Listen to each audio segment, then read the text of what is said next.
Thursday. You know what that means, everybody. It's time for the VGB's podcast, episode 44. I'm one of your hosts, John Moore. With me is my forever co-host, Nikki Grayson. What's up, man? I'm happy to be here talking about video games. You haven't talked about video games at all this week. Nope, not once. Happy to talk about video games. Happy to talk about them. With us is our very favorite person. You can see him over at the brand new Game Informer. It's Charles Harte. Hello. I swear I've been here before and I don't remember this bit at all. It's gotta be. It's a whole show like this. Okay. Should I? So I guess I'll commit to. Nikki, that's Marvin the Martian who got kicked in the nards like 2 seconds ago. Whoa. Yeah, I'll commit to. Oh yeah, I'm German now. Wow. So this would be hi. I am Charles Harte from Game Informer, and it's a good time to be German. Never been a better time. Never has been better time. I did just watch a clip from Jean's. I've kind of become French here. Oh, what is happening? What's happening there? I am migrating. You represent the whole European Union. Sorry, it's a clip from X-Men First Class, in which we have Michael Fassbender, and he is speaking his German and using his magic powers to throw a knife and catch back in his hand. And I was like, I kind of want to do this voice, so I will go back to the German. Yeah, it was you went German in this kind of like hiya, like the Michael Haim hiya that thing. And then you went French, and then you went like Arnold Schwarzenegger Austrian. Which I appreciate. Which is that's Arnold Schwarzenegger stubbing his toe. Louis. That's right. Well, listen, folks, we know. Good job. That's That's right. a good one. That's a good intro, I think. Yeah. That's maybe the best one we've done. We did. It's the best intro we've ever done. Listen, we know that there's a lot of video game stuff to talk about. That's great. But I do want to start with the fact that the Game Informer is back from the dead, Charles. Hell yeah, dude. Now, Congrats. you did this start to finish yourself single-handedly. Absolutely. So tell us kind of like how that happened. My legit question to you is like, we've been talking to you consistently. I know you've been keeping this kind of tight, but it's like, where was the moment for you where it went from, oh, this is kind of a fun thing that we're talking about, but whatever, to, oh shit, this might actually happen? What was that moment like, and kind of what was happening? I'm curious. Yeah. So maybe a week after we shut down, Matt was already talking to people about potentially like people that were going to buy Game Informer or people that were interested in. Because I think, not to go into the specifics of why we got shut down, because I honestly don't know all of them, but I don't think there was, I think there's a consensus that it was like, well, these are, if not talented people, then at least the name Game Informer is a valuable asset that someone could buy. So it's got some cachet, yeah. Yeah. So Matt was immediately talking to people, and he was like, we've got this group, and we've got this group, and we've got these people, and he was kind of entertaining them all, but was the whole time was like, and this might happen. I just want to keep you guys in the loop. Don't like quit all your other job applications or freelancing stuff just in case it works out. Go do other things. And it wasn't until December that it was getting like real enough. And I remember making the decision, like I had been telling my partner about all the updates as they were happening. And then I was like, okay, I'm going to tell my parents like at Christmas. This is going to be like my big Christmas gift to them is like, your son won't be unemployed. You don't have soon, to worry about hopefully. me anymore. Right. Yeah. And then I remember a meeting in early January when we were talking about the deal going through. And I went into the meeting and I thought that it was going to be, hey guys, the deal negotiations have started and this might be what happens. So these are the things you could prepare for. And then Matt was talking about it with like 95% certainty. I remember being like, so is this like absolutely going to happen? And he's like, I wouldn't say absolutely. There's like a chance it might go through. So I was like, so 95? And he's like, yeah, 95. And I was like, okay, that feels almost absolutely certain to me, but whatever. Yeah. I wasn't privy to the business part of it. It honestly sounded really stressful. So I'm glad I wasn't. Yeah. But now we're back. That's so cool. Congrats. And it sounds like everyone has got like kind of raises and their promotions, and that's really exciting. Let's do a quick call to action right now, and we'll do it at the end of the show. But what can people do? They can sign up for stuff now, but kind of pricing stuff TBD.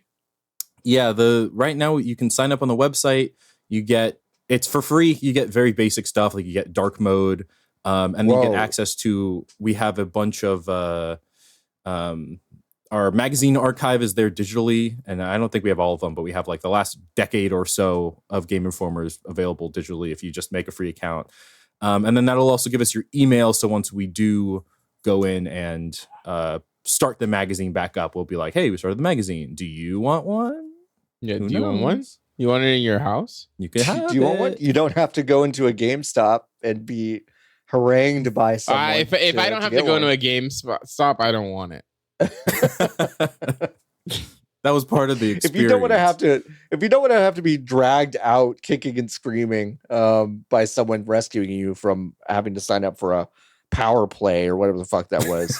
Power play. I don't remember what it was called. Close enough. But no, that's so exciting. We're all so glad it's back, and we're also glad that everyone involved has a job again. That's really I think huge. The most exciting thing. Especially right now. So I'm full time now. I wasn't full time before. I have my coworker Matt. The editor in chief Matt pulled me aside and he's like, "Hey Charles, I want you to know. Hope you're happy with your pay raise. I hope you're happy full time. Just want you to know that the other two associate editors, we did give them a title change, so they're senior associate editors now." And you just haven't been there as long, so you're just normal associate editor. Mm-hmm. And he was like trying to like let me down easy, and I was like, "Bro, I don't." You gave me like 900 things more than I wanted. Just put the fries in the bag, yeah, my friends. Seriously. Oh, Charles, we got to coach you a little bit. You got to play hardball. You should have said, "I can't fucking believe you, Matt. I was promised senior associate." No, that's so cool. I'll call you senior associate. Yeah. Editor. Okay. Yeah, I appreciate that. You know what? You're our senior associate editor. Yeah. How about congrats. That? Congrats. You work at 3 games websites now. At the same time. Triple wielding. Whoa. All right, let's get right into it because I think it's going to be really the bulk of this episode. It is the Nintendo Switch 2 reveal. There was a Nintendo Direct this week. We got a whole lot of information actually in that hour, and then a bunch of information not in that hour, which was very strategic. We can talk about that as well. Nothing else going around geopolitically that would explain some of these things either. No. But let's start with kind of the basics of the Nintendo Switch 2. It's got HDR on the screen. It's an LCD, which we knew. There's a C button. There's all sorts of bullshit, blah, blah, blah, blah. You really only care about the price and when you can get it. It's $449 for the base. It's $500 for the bundle with Mario Kart World. We'll talk about Mario Kart World in a moment. And it's going to be available on June 5th, which is amazing because it'll just be right at the beginning of Summer Game Fest where everyone is fucking traveling and everyone is like scrambling to do something. It's like, it's really funny because they did this in 2017 for GDC, right? At GDC, the Switch came out and it was a total clusterfuck anyway. Whatever. Charles, what did you think about this presentation? I was excited the whole time. Okay. And then nothing changed. I mean, it was. I think I'm a bad person to ask. Just because I was going to buy a Switch 2, I was like, I don't know. I'm kind of on board. Whatever they do, I'm probably going to participate at this point. So I honestly, I got a Switch, the original Switch when it came out, and I have a distinct memory of it being like 2018. This was my last semester of high school.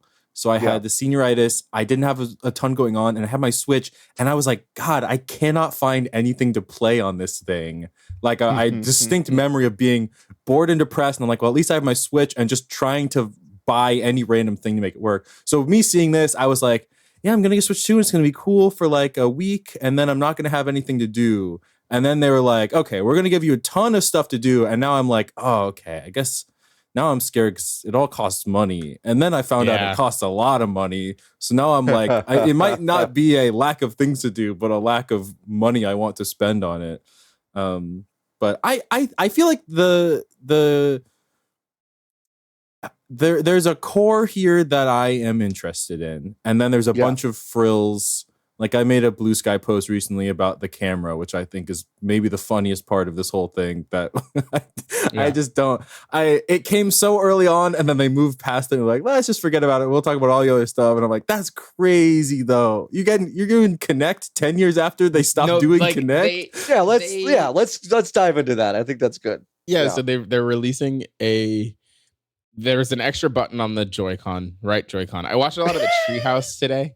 That's good. And the way that they talk makes me upset because they talk the way that like people who work at Apple talk, which is like she kept saying Joy-Con 2. And I was like, you motherfucker. It's a Joy-Con. They just say or the controller. But she kept saying on Joy-Con 2, and I was like, fuck off. So I lost my train of thought. So you're watching the tree houses. They're talk about the C button. Going to talk about the C button. The C button. There's a new button on the right Joy-Con. Thank you very much. Yep. There's a new button on the right Joy-Con too, where you press it and it opens Discord. Nintendo spent a lot of time and money making Discord, and it seems to work worse than Discord, which is kind of incredible to me. Discord doesn't work very well. It doesn't work very well, but like my favorite thing is just how with their chests they just showed us this interface of just like the video at the bottom that shares everyone else's stuff is running at like legitimately like 7 frames a second. It's so bad. And I kind of respect that they did. And this is the thing. Dan and Jan were at they were in New York. They were in New York, and the group chat stuff was not functional. Is my understanding from that preview, which tracks, no reason to. But they didn't even fake it in the video. That is one of the easiest things in the whole world to fake. Is they could have just put 4 video feeds exactly pixel to pixel size, as big as they would have been, to be like representative of this is how it, and then just put screen images simulated at the bottom. No one can see it, and it's completely fine. But maybe what they're doing here is that it's going to be bad in this video. So when it runs at 15 frames a second, then everyone's like, well, holy shit, this looks great. I feel like they do this.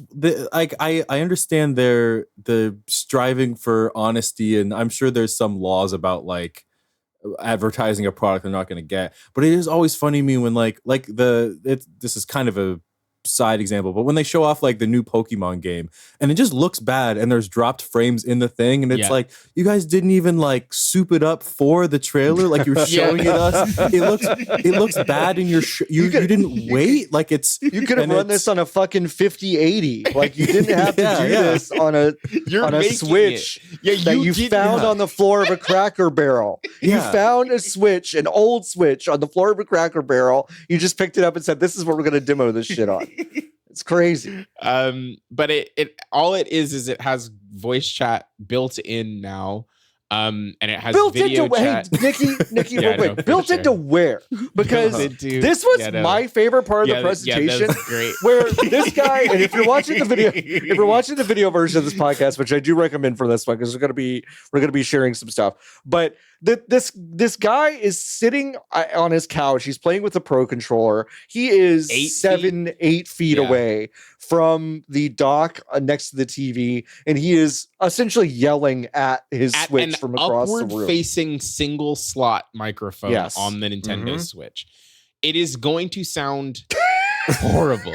In the immediate shot afterwards, this guy's roommate turns on the solo blender, and they're like, listen, you're not even going to be able to hear the blender because of the computer. No. It's going to fix it. There's no way I'm excited for it because it is going to sound horrible, just terrible. It's going to sound so bad. Is there a world where a directional microphone could work in this way? Yeah, for sure. It is facing 90 degrees in the wrong direction. and always will be. There's just like there's no way to make this work. Like it could have been next to the C button on the Joy-Con. No, Yeah. If you Like put it the should have just microphone been on there. the Joy-Con, then none of this is a problem. Yeah, like on the PlayStation controller. The PlayStation controller has a microphone in the controller, so when you speak out loud, the bubble that the microphone picks up is close enough to your mouth. It doesn't sound good, but it is passable for this. This microphone is going to be inside of a TV center or 15 feet away from you are the only options.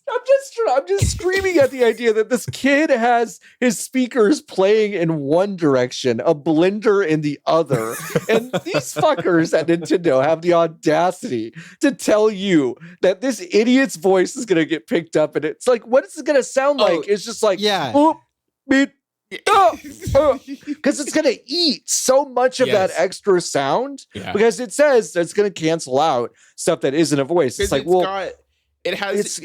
it's the reveal later, which happened today in the treehouse, was that all they did is it just has NVIDIA broadcast at the system level.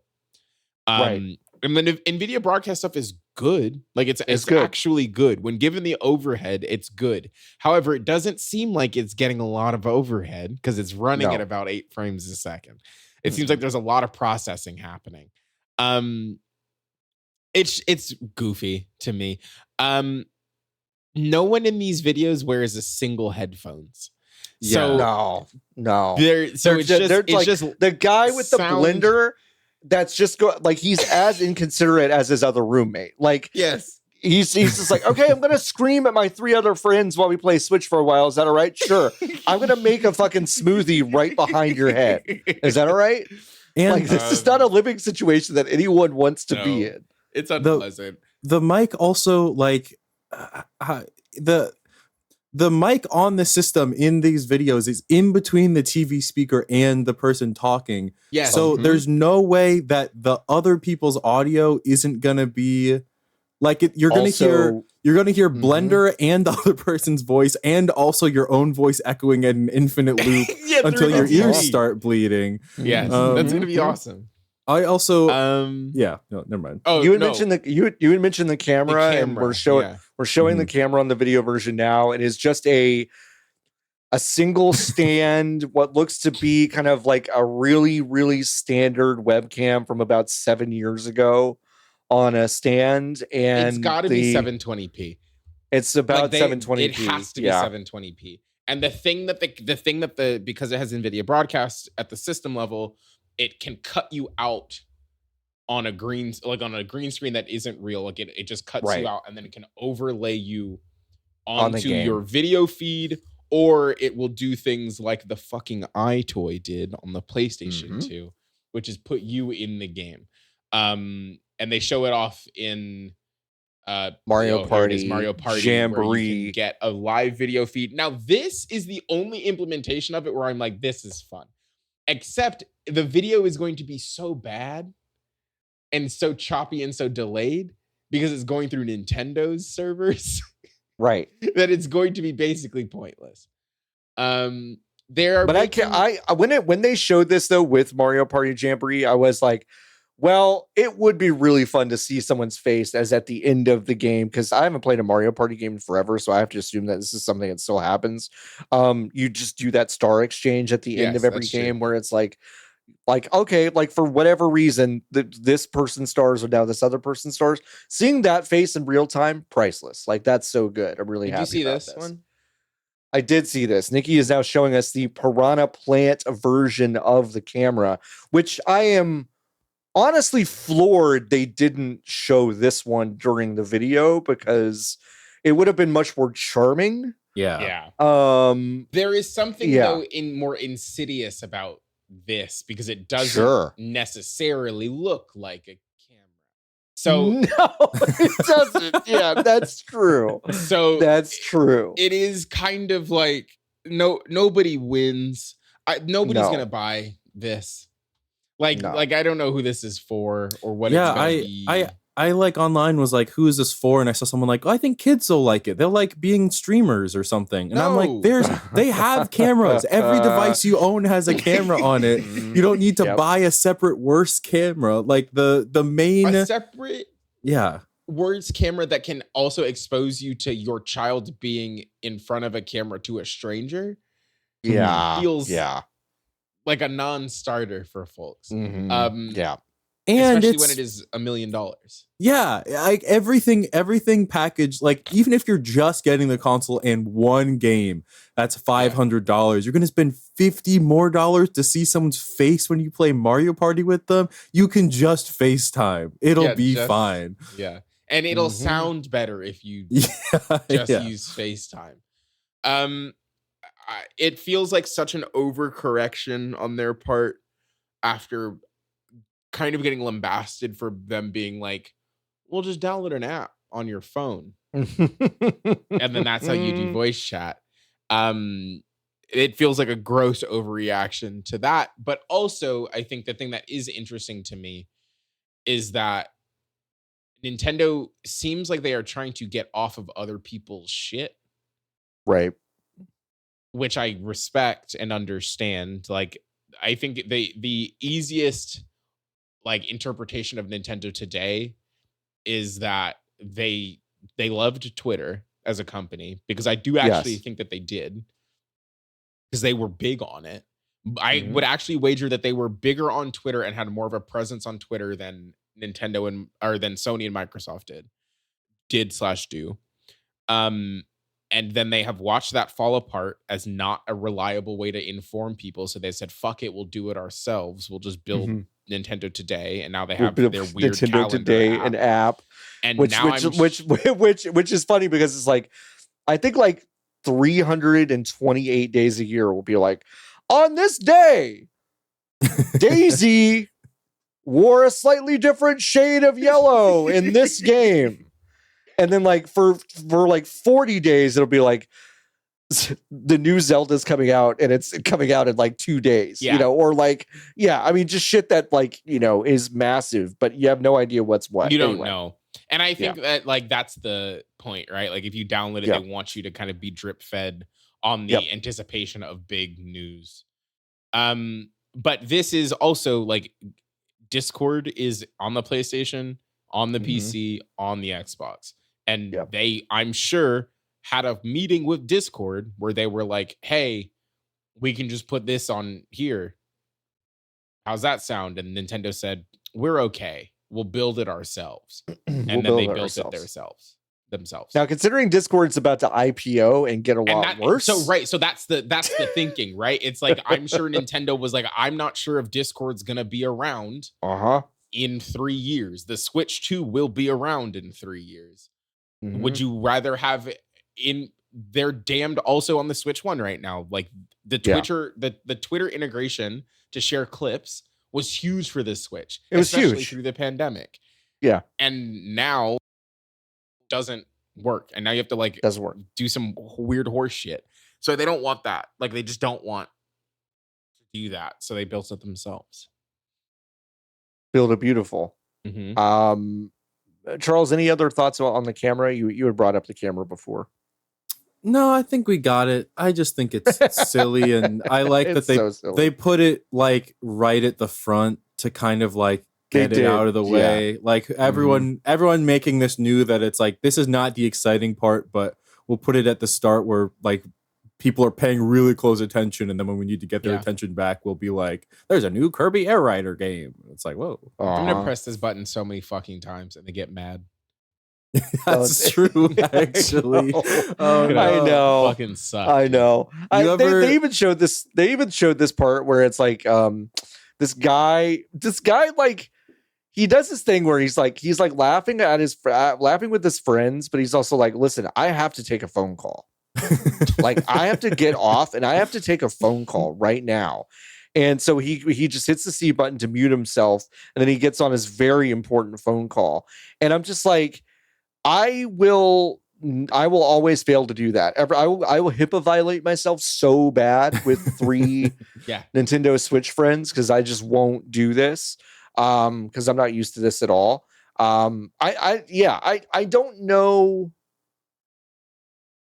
I don't know why I would use this instead of Discord right now, because I'm already there. I'm already at Discord. I'm already there with people. There's also the thing of like, if you've ever played a Switch with like kids and you give them one of the Joy-Cons and then they find out that Joy-Con has the home button, so that every 2 seconds when you're playing Smash Bros, they can press the home button and then be like, hey, you didn't get me because there's the home button. That, or they're like spamming the screenshot button just to be annoying. Yeah. It'll be that, like, except just the chat will pop up over and over and over again, and you'll just see your sad face in the Switch 2 camera. Yeah, I do. Yeah, I don't know. This is a solution to a problem that doesn't exist. It's a solution to a problem they avoided kind of, and it was like, that's pretty smart of them to not touch this. Yes, to not touch it, and then they jumped in head first into a 3.5 foot deep pool that nobody was asking was them. Which for this, into. But for this year is like thematically appropriate. They did Nintendo's version of Spotify, which doesn't make sense. Did you know? Sorry. I actually think that app is a really smart idea, except no one who has ever used it has ever used another music app. When you share a song, there's a big button that says share. I did this last night. If you share a song on Nintendo Music, the link that it generates is just a link to the game album, regardless of if you've pulled it from a different playlist within the app. And it does not take you to the specific song that you are asking for. It's like, it's untenable, unshippable to me. Yeah. That's what I mean, is that like, I think if these were like expertly crafted, can't miss it, like feats of design and ingenuity, like their games often are, then I would be really happy with it. I mean, like, I like the fact that they made a music app. It's really fucking stupid, but it also like doesn't work in ways it should, and it's also really incomplete in ways that feel very Disney Vault, very Disney Vault to me. Where are they going to get all the music from?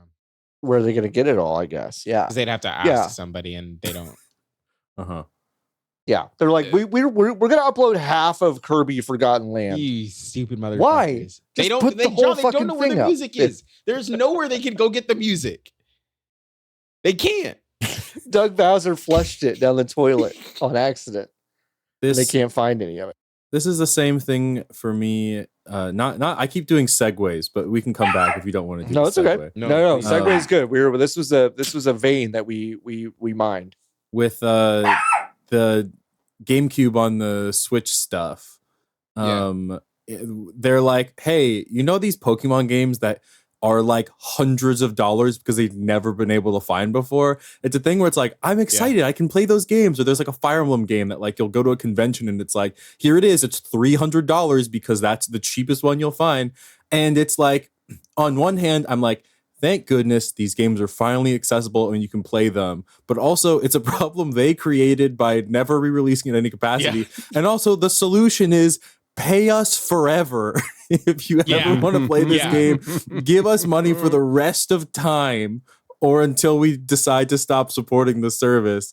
Just like, okay, instead of spending, $50 on Wind Waker HD on the Switch version, it'll just be, I'll spend.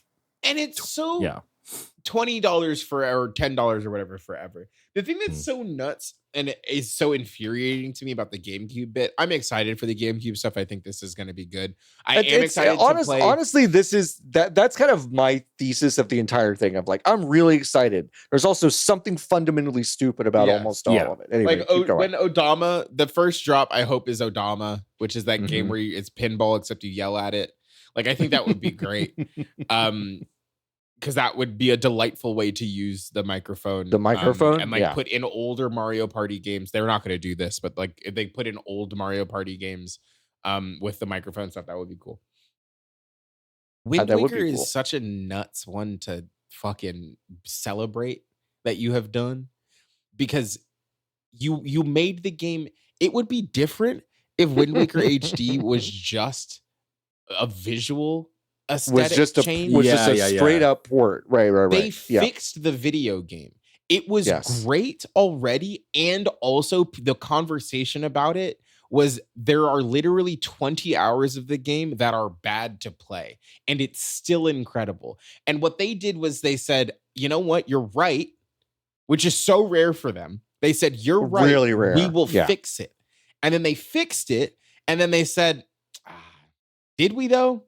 I don't remember if we did. We We made can that, only but no find one- the original version of the game right now. Do you want that?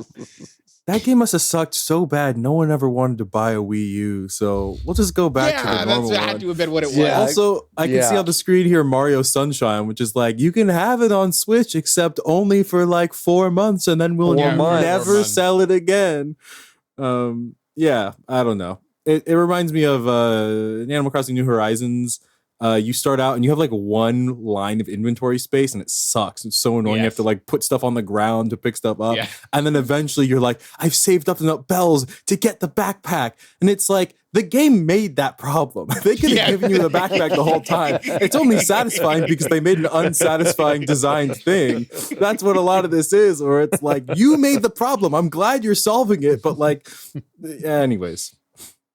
It's totally true. Why'd they put Coliseum after XD? Made me fucking mad. They forgot it. Yeah, I don't know. It does feel like they forgot. Uh-huh. It does feel like they forgot. The lineup that they show at the end here is very funny of what's coming soon. It is, first of all, it's cool that you can remap controls because you can't really do that with some of the other things, which is great. Super Mario Sunshine, as we just said, really like just one of those like, okay, yeah, you did this like false scarcity bullshit with the HD version of this. And now it's back. It's not. It's not the HD. It's not the HD version. It's the original. Of the game. And they didn't change anything for that version of the game. But it's going to be 4.3. Yeah. Yeah, it's going to be 4.3, and it's going to look as bad as the original did, which is pretty bad. Fire Emblem, Path of Radiance, Pokemon XD, Super Mario Strikers, Chibi Robo, Plug into Adventure. Oh, fuck me. Luigi's Mansion, Pokemon Coliseum. Luigi's Mansion, and then Pokemon Coliseum. Soul Calibur 2. Soul Calibur 2, that's at launch, along with Wind Waker, along with F-Zero GX, which is great. F-Zero GX is a great pull. Soul Calibur 2 is a great game. Like, there's no complaints about like what's going into this. Really, it's just they're also going to sell you a GameCube controller again. But this one is a Wave Bird, but it's purple. It's a Wave Bird, but it's purple, and it's got a C button on it. Yeah, they will sell you a GameCube controller one more time. If only there was another way to get a GameCube controller. If only. Which is, this is just nuts. It's just, they're also so funny. So I will say, I tried to play Paper Mario Thousand Year Door with a GameCube controller, and it's not possible because the GameCube controller that they sold doesn't have a ZL button. And this one does have a ZL button. And this one does. Now it is the same size as the Switch One top button, which is crazy. Because they actively are making bigger ZL buttons now. Nobody made them make this button chiclet size, but it is. Here we are. So small. They were like, we have to get this so identical to the GameCube form factor. We're gonna make it unpleasant to use. It's such a strange, chunkiest triggers of all time, and then a little grain of rice. Great controller. I think the GameCube controller is all time, but like it's a good controller. It's a loud controller. It is a loud controller. It is a loud controller. Yeah. So, good for them. I'm happy. Good for them. I'm the team that designed that GameCube controller is probably like, we fucking ate, dude. We really did. We did it. We fucking ate. They keep coming to us. They keep saying, "Can you send us that CAD file? We need that." You know what, guys? We deserved all the flack we got for the N64 controller that literally cut it in thirds for most games that used it. A third of this thing completely functionally useless. But now we really nailed it. We figured this one out. Should we talk about some of the games? Yeah. So very quickly, I just want to hit. Yeah. It's like 98% backwards compatible. There's a couple of games that aren't for physical purposes. So Ring Fit is not going to be backwards compatible. They'll sell you Ring Fit 2. You can play Switch Sports but only Yes, you if can. you pair old Joy-Cons to the new Switch. Right. You can't play it with Joy-Con 2 because of the one mini game where you play soccer and can kick sometimes. That's it. The whole and it's like, no, just make the game, just have people put it in their pocket. Right. Probably would be a better solution. But because you can't fit the Joy-Con 2 into the leg strap, they aren't going to let you do it. And everybody 1-2 Switch you can't play because, and whatever the... Bless you. That's a violent sneeze. One more time. Bless you. Sorry. You're 1-2 Switch and you're everybody good. 1-2 Switch you can't play because they have IR blaster or IR sensor specific games. But that one you cannot pair old Joy-Con to the new Switch to play. So awesome. And but awesome. what about Labo? no, go fuck yourself. No Labo. No All right. Labo. Yeah, no Labo. I'll go They'll fuck sell my you- Labo. They'll sell you different trash in in a year or so. Mhm. For sure. Like Labo 2, but it's just plastic. Yeah, or like it's not even plastic. It's just like it's fucking phloem. They just send you a couple of pails of phloem, and they're like, I don't know, put the Joy-Con 2 in this. Put the Joy-Con 2 in there, shake it around. Shake it around. I don't know. Do whatever you Sing us a want. song. We're filming you on your Switch 2 camera. I'm gonna blackmail you for money. So I will say there are compatible peripherals like the old Joy-Con. You can do wirelessly. You're gonna miss But you some of the can't new charge bells and them on whistles. there. You can't charge them on there because they the simply won't logic go is that on. You have to have in this imaginary world, which is like, I guess that's just how it goes. But like in this world, you have to keep your other Switch plugged in and then plug the Joy-Con into that Switch to charge that. the Joy-Con so that you can disconnect the Joy-Con so that you can then play them on the Switch. That's right. So come on, totally normal way to it's use regular things. I feel behavior. like, and also like the necessity of using the Joy-Con as well. I guess if you like are having a Mario Kart party and like you're 2 Joy-Con and you need 2 more, here's that. Okay, I guess that makes some sense. You can use the old Nintendo Switch Pro controller, but that's going to be missing the 2 back paddles. They did add 2 back paddles onto the new Nintendo Switch 2 Pro controller. Obviously, the Pro controller on the new one's going to have the C button, but it's also got 2 programmable back paddles, very much like an Elite controller, except there are just 2 of them instead of 4. And they also made a point to say like an existing control scheme, so it's not like you can put like macros on that or anything wild. So whatever, but that's expected. The NES, the SNES, the N64, and the Genesis control pads are all going to be compatible. I'm just telling you that for your reference. There's a whole lot of stuff that's not compatible from the old system, including, and this was one of those like I think very minor eye-opening things for me, but like you're going to have to use different SD cards for this thing, which is annoying. Yeah, but also like I get it. I get it. I'm like, oh, like yeah, that's just how that's I get the it. Switch is the march of time. Old. It's a really old thing. Really right. I get it. I get it. Like it's why you're having to put these SD, these SSDs into your PlayStation 5. Like that shit is expensive. Now you have to have a more upgraded and it's SD card. So yeah, it's also why the internal storage has gone up from 32 gigs to 256. Like that was really funny because I like while we were watching that, I was like, yeah, awesome. And then I like was immediately like, but the games are going to be really fucking big. So it's basically just exactly the same, probably. And I'm sure the other part of this conversation, right, is that like, oh, we've done the math, and by the time people fill up the Switch, there aren't going to be enough video games for them, Switch 2 games for them to fill up the Switch with. So that by the time holiday comes around, then they will be incentivized to go buy an SD card by the end of the year, as I'm sure what the calculus they did there was. But yeah. That's pretty funny. All right, let's talk about games. The first one they introduced was the one we already knew about. We now know is Mario Kart World. There's some really interesting things about this one. It's got this open world element to it. I don't know if I would call it open world. I don't know if anyone has really identified that, but there is it is open world. There's like a free roam mode, I think. You can drive from one side of the map to the other. That's my understanding. Yes. Okay. All right, because that was lost in some of the stuff yesterday. Okay. It seems like you are, and it does actually honestly seem like it's just lobby based. Like it's like, I'm in the game. I invite you to come play. You are also in the world with me. We can go do races.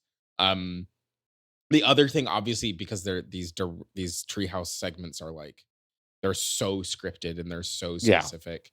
Is like there's no room, like no one does anything weird, which is to say that no one gets to play the video game. They play playing the video game. So no one did anything weird. No one tried to go too far away. Like it's unclear. Is there a radius that you have to be so far away from the host, which is like some Nintendo bullshit. Like hard to know, but it does seem to be open world. You just get in the zone and all the tracks are also in the world. Their version of weird would be like, hey, did you just hit me with your banana? Good thing I have a mushroom in my inventory to speed away. Yes. Exactly that. Yeah. Yes. Did you just do a trick over that ramp? Oh, Jim. Someone threw a blue shell at me. Guess they're jealous of my racing skills. That was one thing my brother and I were like, we kind of wish they had this on their big string of third-party game reveals. Is I love the Nintendo Direct guide that's like, join Yoshi as he goes on a new adventure, as he hops, jumps, and skips in the air. And then it'll be like a Dark Souls port. And it's like, in a world where the sun is dark and the clouds are gray, embark on an epic adventure. Dark Souls out this fall. Mario's back in the game. Like it just goes back and forth. And I just love that it's like they couldn't get another voice actor to do it. It just has to be like a kid doing his angry face. It's really cool. Yeah. Meh. I am a person who does really not like Mario Kart in the sense that like I am really fun. I have a lot of fun playing, I don't know, an hour of it with some friends every once in a while. But in terms of like a game that I could really kind of like sink my teeth into and, you know, be a sicko about, it just has not ever really been something I've been super excited about. But like these specific features of open world exploration, of the knockout mode, where basically like you go from a field of 24 to the winner. Like that shit really, really, really excites me. I want to know how y'all are feeling about this game, and if you think it's a step in the right direction. Charles, Charles, the only Mario Kart release I like remember as like a person who could purchase games was Mario Kart 8, which was when I was 14 years old. And I remember it coming out and me being unreal how long they've been working on Mario Kart 8. Unbelievable. Me, like I had played Mario Kart Wii, but like as a kid, I was like, this might as well have existed since the day I was born. Because like once I was old enough to be playing games, it was a thing. So Mario Kart 8 coming out, I was like, oh my gosh, this is amazing. I love this game. It's just a new Mario Kart game, and I was excited about it. I don't really have opinions on a lot of them because they're just like the thing I've always played. So I'm excited to go into this with like a critical mind of sorts. And also like, I don't know, I've been playing the same Mario Kart game for 11 years. Give me anything new. And that's like a baseline and we can go from there. I do think it's really funny, the like stupid little characters you can play as in this game of like, yes, I was so hyped for Cow, which for the record, I thought they were called Moo-Moos. It's called Moo Moo Meadow. That feels like the kind of thing a Mario game would call cows, but it is just cow. Yeah. But I do like that they were like, I don't know, the last game they were like, oh, who's left in Mario? Can we put Villager from Animal Crossing in? And now they're like, oh no, there's a bunch of weird little dudes. Like someone's gonna Nabbit. Yeah, Nabbit's in there. Why haven't we gotten Nabbit until now? Yeah, so I'm excited. It does so deeply feel like they are just going to charge you money for non-Nintendo guys or non-Mario guys, which is like whatever. Yeah, like unless more like power to you. you can play as like Samus and she can just shoot people, then I'll be like, well, I want the gun character. Yeah, I want the But gun. other than that, I Give me think the it'll be fine. gun. Give me the gun. Mhm. It's $80. Yeah, Yeah. let's talk about that. It's $80. That's for the physical 80 version. American dollars. For the digital, it's a little bit cheaper, which is an interesting thing that they're doing now. Is that confirmed? Is Because that I've seen confirmed? I Is don't that think confirmed? conflicting reports. I have not Oh, seen that no. confirmed anywhere. My understanding is that it just costs $80. Is the digital pricing just a Japan only thing? Because that was something that they were reporting. Oh no, I But think for- this game's just $80 if you're in America, and $90 Oh, if you're and the everywhere rub else. is that it's technically $50 if you buy the correct Right. bundle. the bundle. Okay. Bundle. Yes. It's 80 American dollars. So that's crazy. Yeah. Yeah. Well, someone had to do it first, and I'm shocked that it was Nintendo. Yeah. I thought it'd be NBA 2K. I actually thought, like, for real, Charles, like, I actually thought 2K was going to do a test bubble with not a WWE 2K, but with an NBA 2K, and they would be like, we've rehauled this whole fucking thing. It's $80.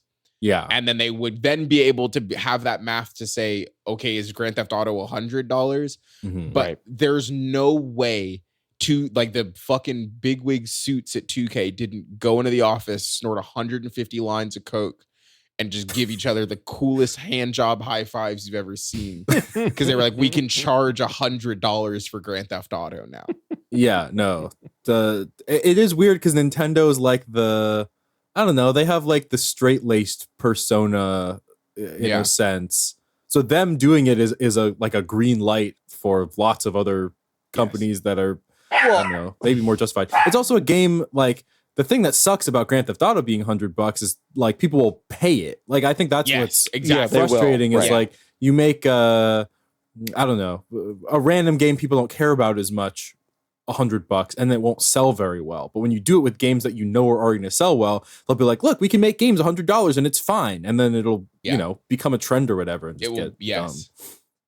Yeah, I mean, the point I brought up on Blue Sky the other day is like, this is the company that needed to do this the least. Like, they don't spend the kind of money on AAA game dev that American companies do. They don't have marketing budgets that add literally like $150 million to their stuff. They just have so much kind of institutional goodwill. They obviously spend money on marketing, but like they have so much institutional goodwill and name recognition that like that stuff just is not as expensive. They retain all their employees much longer, so they generally spend less on all of this stuff. And so them doing it is not like an economically necessary thing as something like a 2K or a Grand Theft Auto would kind of lead you to believe it is. So it's like, yeah, it scares the shit out of me that they're like, oh yeah, no, that's just $80. And that's a number that they know people are going to pay because it's Mario Kart. Mm-hmm. And I think, right, like the larger conversation about all of the numbers that we are talking about today is in conversation with the tariffs that are happening in the US, because it not only affects, it is a two-way street. It does not just affect here in the States, it affects everywhere that interacts with the States. So like you get into scenarios where you're like, okay, the Switch is $330 in Japan. That's probably Nintendo's making money off of that, but it is so much closer to cost for them that they are making a political statement to everybody else to be like, this is how much it could be, and we are region locking it so that you can't have it. Very specifically, you cannot have it. It's region lock too. Yeah. Which is, So it is, you can't change the language. Japanese stuff is from region lock. You can't change the language from Japanese.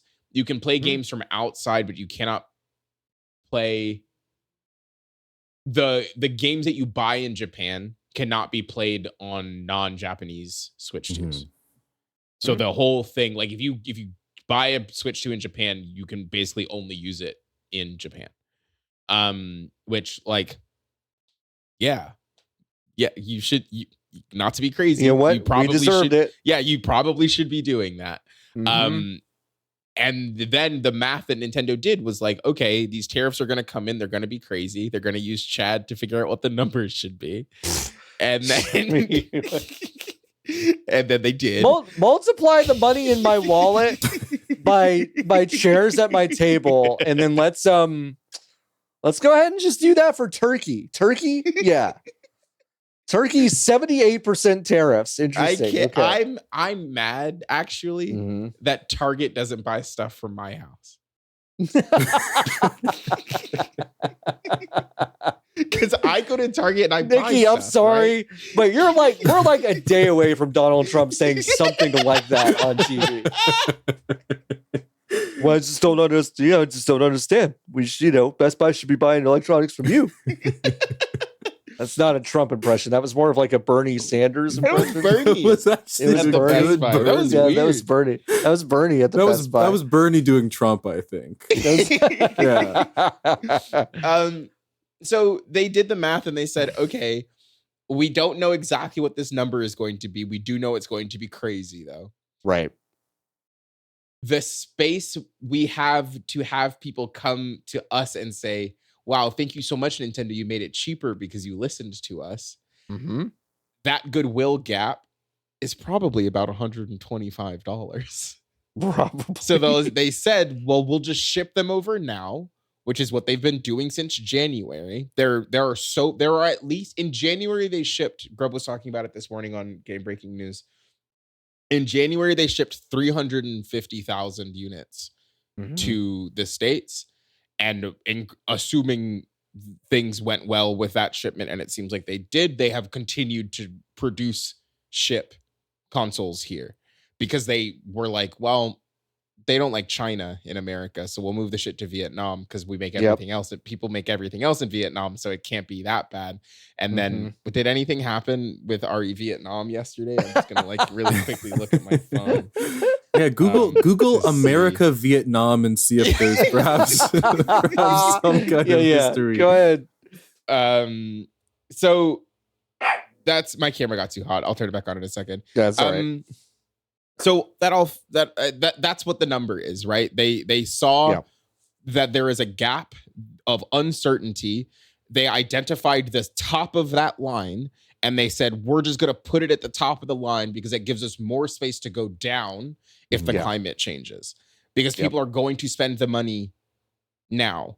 And are they getting flack for it? Like, yeah, absolutely. But it is misplaced flack. Oh, it's not like you don't have to hand it to Nintendo. So I want to be very clear about that. Yeah, that's not what we're trying to do here. But I also am like, I don't know if they're making a decision that is anything other than reflective of the completely absurd environment that they find themselves in. I do not think that before November 6th or whatever, I don't think this thing was $500 on November 5th. No, I don't think. Wasn't. I mean, this thing was not going to cost us $350. Until election day, and then it was $500.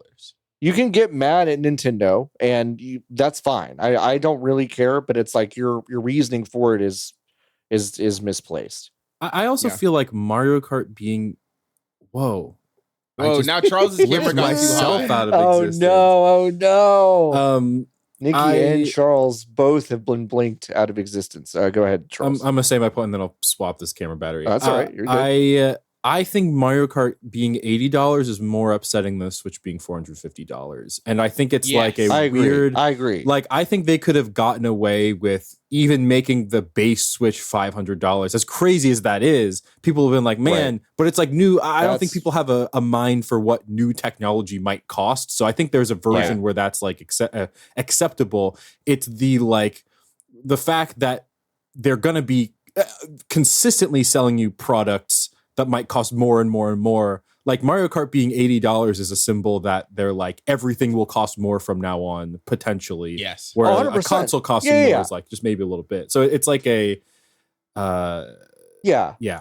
Bobby Take-Two or whatever is going to be like, no. Like Grand Theft Auto should cost $100. Like fucking Mario said it was okay. Like that they are going to be using that as a justification, even though this is something that we suspect they would have done for a long And time. also, it's the confluence of like 4 fucking things, and we don't have the bandwidth as a people, especially in the US, to have a conversation of it in totality. People see thing more expensive. No one asks why thing more expensive. People just say thing more expensive. More bad, expensive has to be the fault of the people giving me thing. And it's like, no, actually, like thing more expensive to make video game now than in past. Yep. You don't get paid more than you did in past. Simple. So like you make less money now than you did two years ago. You make less. You've got a real gripe, but yes, like it is. There's another place to aim it. Yeah. It is not with Nintendo, and because this is the body of capitalism, is that like you are so used to consuming and buying that when your relationship to consuming and buying changes, you are mad at the fact that relationship has changed and not at any of the reasons why it is changing. Bars. So bars. It just falls apart. I posted in my like the night before. I was like, nobody's gonna be weird about price. Like obviously knowing people were gonna be weird about price, but I still didn't. I knew it was going to be misplaced, but I didn't think I expected it to be this loudly misplaced. Because it is crazy to me that like I love them very much.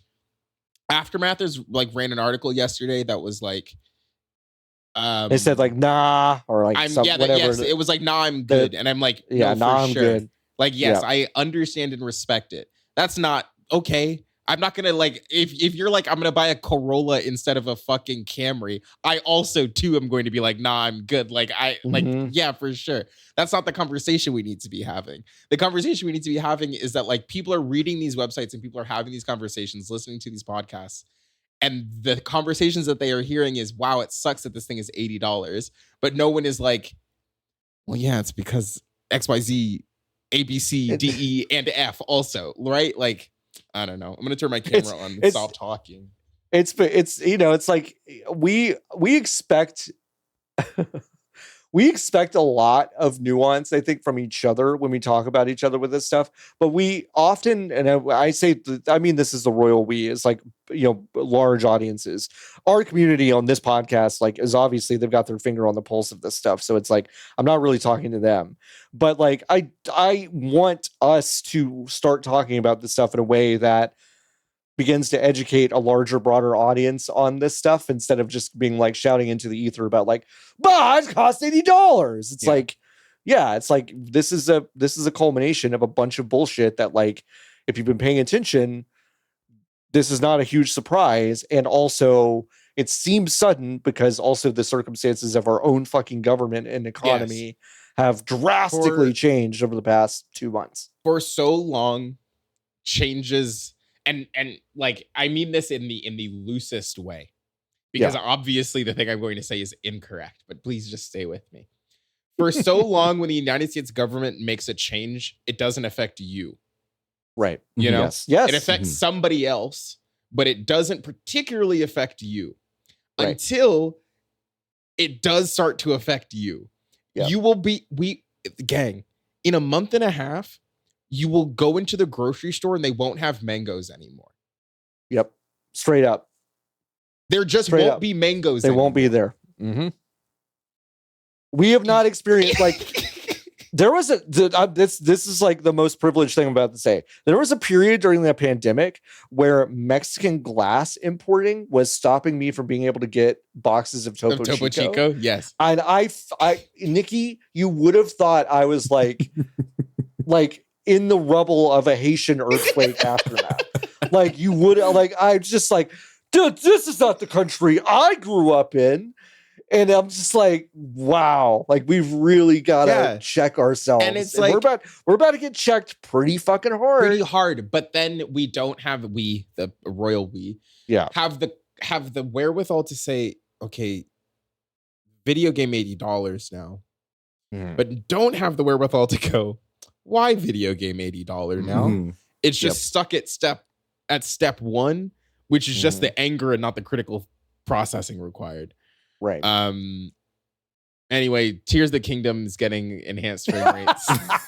It has And ray tracing. app. Yeah, folks. And an app that has GPS. And an app has GPS, which is like, what the fuck are you and that's talking the about? thing, right? It's like, yeah, how fucking we're so fucked. We're the That most could have been the cooked we've whole ever direct. Is just Tears of the Kingdom Yeah. has more frames and a GPS app, and I'd be like, okay, I kind of get the vibe Okay. of what's going on here now.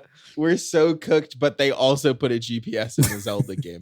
They put the GPS. Is the in Zelda GPS game. only in Breath of the Wild, or is it also in Tears of the Kingdom?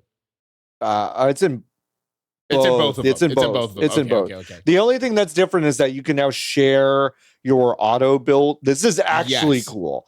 Sharing your I'm glad I auto build waited. stuff between. Yeah, you should be, because frankly, I love Tears of the Kingdom. I'm actually like pretty close to finishing it now.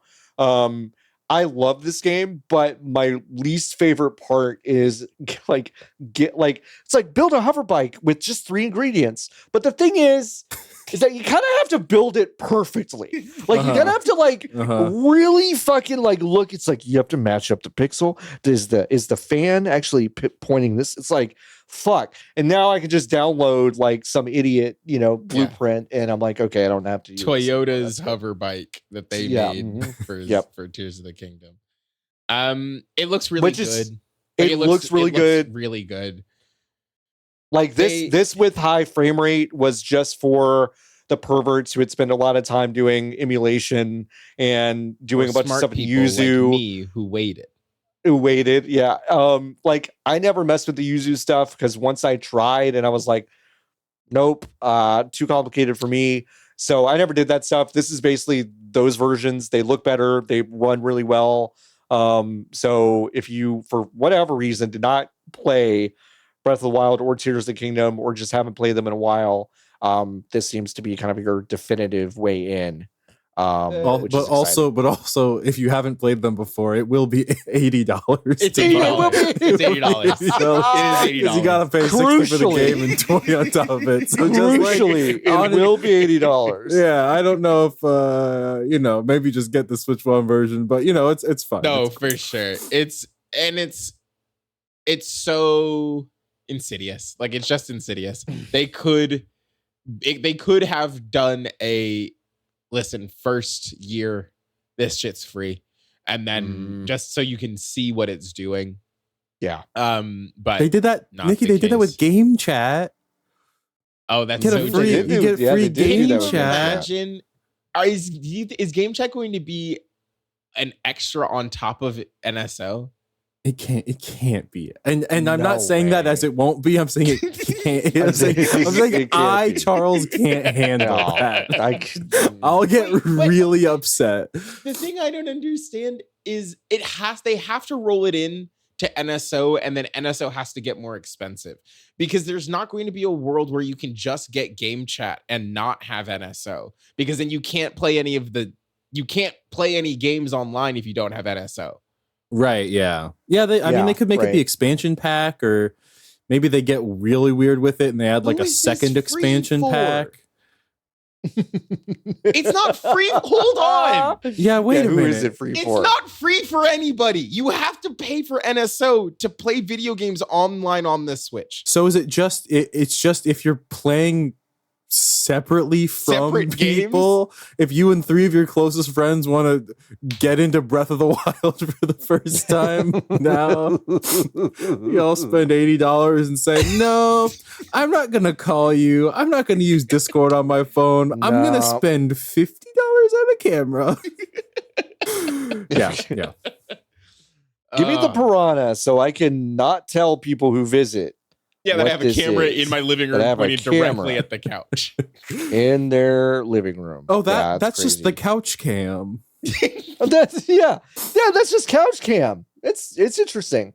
He just watches us. And you know what? We're broadcasting. This is my casting couch. This is what this is. It's for me and my special internet friends. It's for me and my special internet friends. Yeah. The casting couch. Don't Google that. No, they didn't. The thing that gets me about this, about Zelda specifically, and we'll talk about Kirby. They didn't. All they said was it's in HDR. Great. Yep. enhance frame rate and performance. Yeah. Now, granted, to my eyeballs, this was still true. 60 when Link was running through the Korok village. Yes. Okay, which is huge. But which is huge because it ran at about 12 frames a second in the original. Anyway. But they went through so much effort to say it's 1080 for Metroid Prime. They said it's 1080p 120, 1080p 120, or 720p 120 handheld, 4K 60 or 1080p 60. Like they went through, they were like, here are the numbers that you want. But for Zelda, they were like, that's better. It's like when you get Cheetos and they're like, now with more cheese, and you're like, what does that mean? What do you mean? Okay. What were you putting on there before? Can we also Goldfish crackers with salt on both sides? They have. They're saying there's gonna be. They're gonna make Pokemon Scarlet and Violet run better.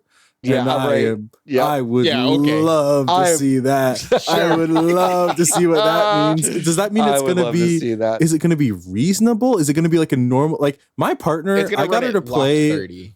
I got her to play Sword and Shield on the Switch. She never played Pokemon growing up because it was a boy game. She finally played Sword and Shield. She was like, wow, I'm actually really into this. Yamper's my favorite Pokemon. True. And then I showed her Pokemon Scarlet, which I got an early code for. It was the first code I got at Game Informer. And she was like, this is so ugly. I actually can't. I can't play this ever. Yeah. I'm amped for it actually because the idea of that game doing no visual updates to it, but having it run at a locked 60 frames a second is kind of incredible to me. It's like, what if you were actually playing a PlayStation 2 game? You know? Yeah.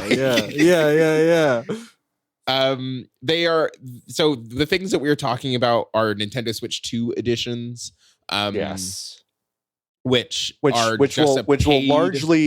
will largely have paid upgrade packs. Yes. For Zelda, those two Zelda games, if you're already paying for Nintendo Online, it is free, which is nice. But no one else is doing that. Quote unquote free. Yeah. But no one else is doing that. Yeah. Anyway. And it's because Nintendo's reasoning is that there's no new content in those. So those ones are just, if you're paying for NSO, here's what the new thing you have and the games we know you have, they will look better on this.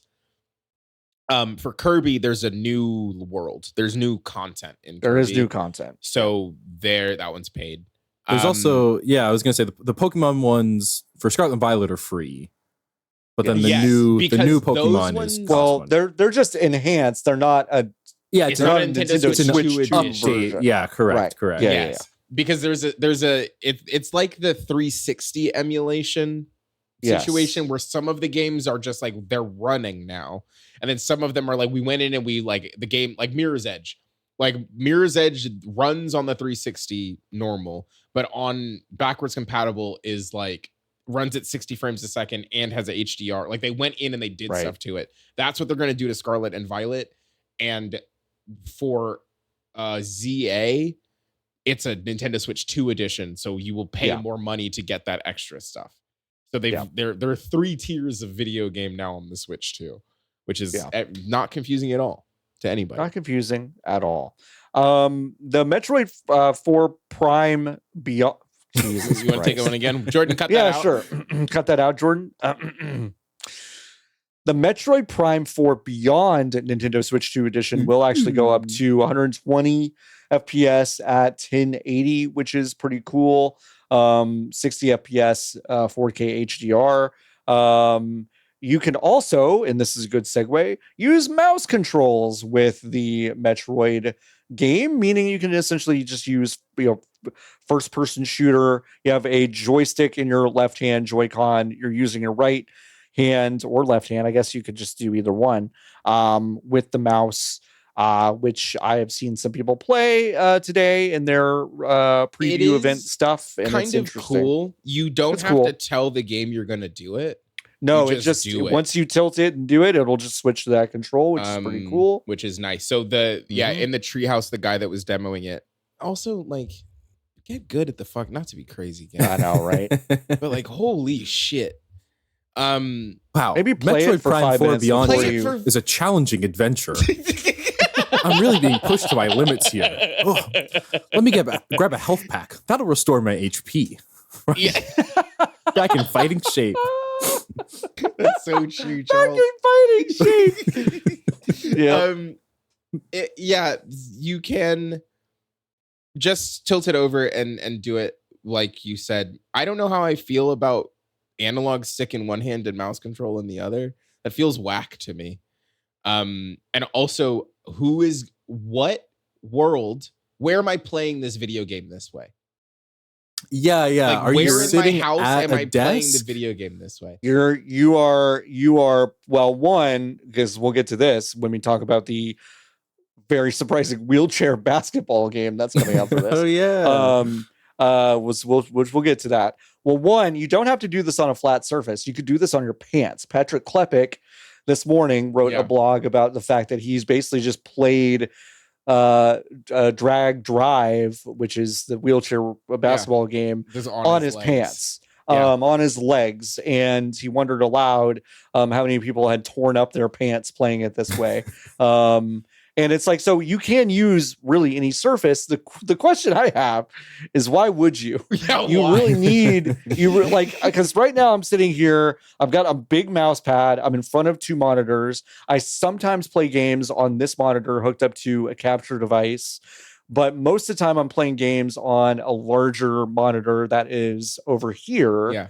And I'm not going to be playing a clicky game like that. No. I don't think. Also, it's like you can't say, well, it's a first person shooter, we're letting you use a mouse. Also, the surface on which you're using it is not a right angle. Mm-hmm. It's actually it's round. It's fully round. It's completely hey, round. Friends, don't know if you've looked at your thigh lately or anyone's thigh. They're pretty round. It's just rare round. That they're not. Yeah. So it is cool. I just don't know where I'm going to use it if not on a fucking Alaska flight. And I pop the tray table down. Which pop the tray table down. The That's only about correct distance that there is to make that happen in tabletop mode. Dan, go ahead, Dan. Yeah. Dan tried to get the straps off. And it took him. Of course he did. It took him. No. They were on his arm because they made him put them on his arm. And it took 2 minutes and multiple Nintendo employees to get him out of it. What? Wait, was this a him thing? I don't have any other details. Okay. That's all I have. That's what I was told and what I'm sharing with you. I mean, listen, I'm not saying that's Dan's fault, but it's also the least surprising person. Yeah, no. That this happened. I'll see a Blue Sky post and it's like, hey, we taught Dan how to pronounce the word cheddar today. And I'm just like, that's a weird thing. He's like, I don't know. I've never had cheddar before. Sue me. And like he gets all defensive about it. It's true. That's true. He do be like that. We taught Dan Reichert how to brush this morning. He said he'd never done it before. This game, the last thing on Metroid, it looks like Halo. In a way that it did not used to look like Halo. Like the Metroid Prime games did not used to look like Halo. And I guess I can't tell if the Halo games look more like Metroid Prime or if the Metroid Prime games now look more like Halo. Mm-hmm. But like there are so many Forerunner ass like installation looking things in this game where I'm like, they made a Halo game, which okay, sure. Best of luck. Yeah. A Halo with scanning sounds nice. Yeah, Halo with scanning sounds kind of cool.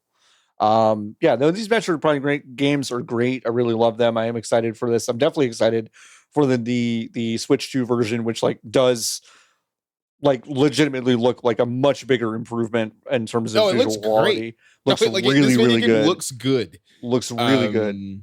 Yeah. Mm-hmm. That's the other thing, just generally, and we'll get to I think the biggest showcase of the visuals in a bit, which is the new Donkey Kong game. But Dragon Drive, yeah. Let's talk about Dragon Drive. but I think generally one of those things that the jump from Wii U to Switch in terms of visual fidelity, not very big. Yeah, for sure. And this was the first moment where I was like, oh, we've really gone past the Wii U generation and here it's into something not, that looks much more cohesive and good. Yeah, and it's not even clarity; it's density. It's density, is what it is. Yes. Because you had to spend so many resources to get it to run okay, which on the Switch increasingly they stopped being able to do because there's a calculator processor in there. But like now they have a PlayStation 4 in there and the screen's small.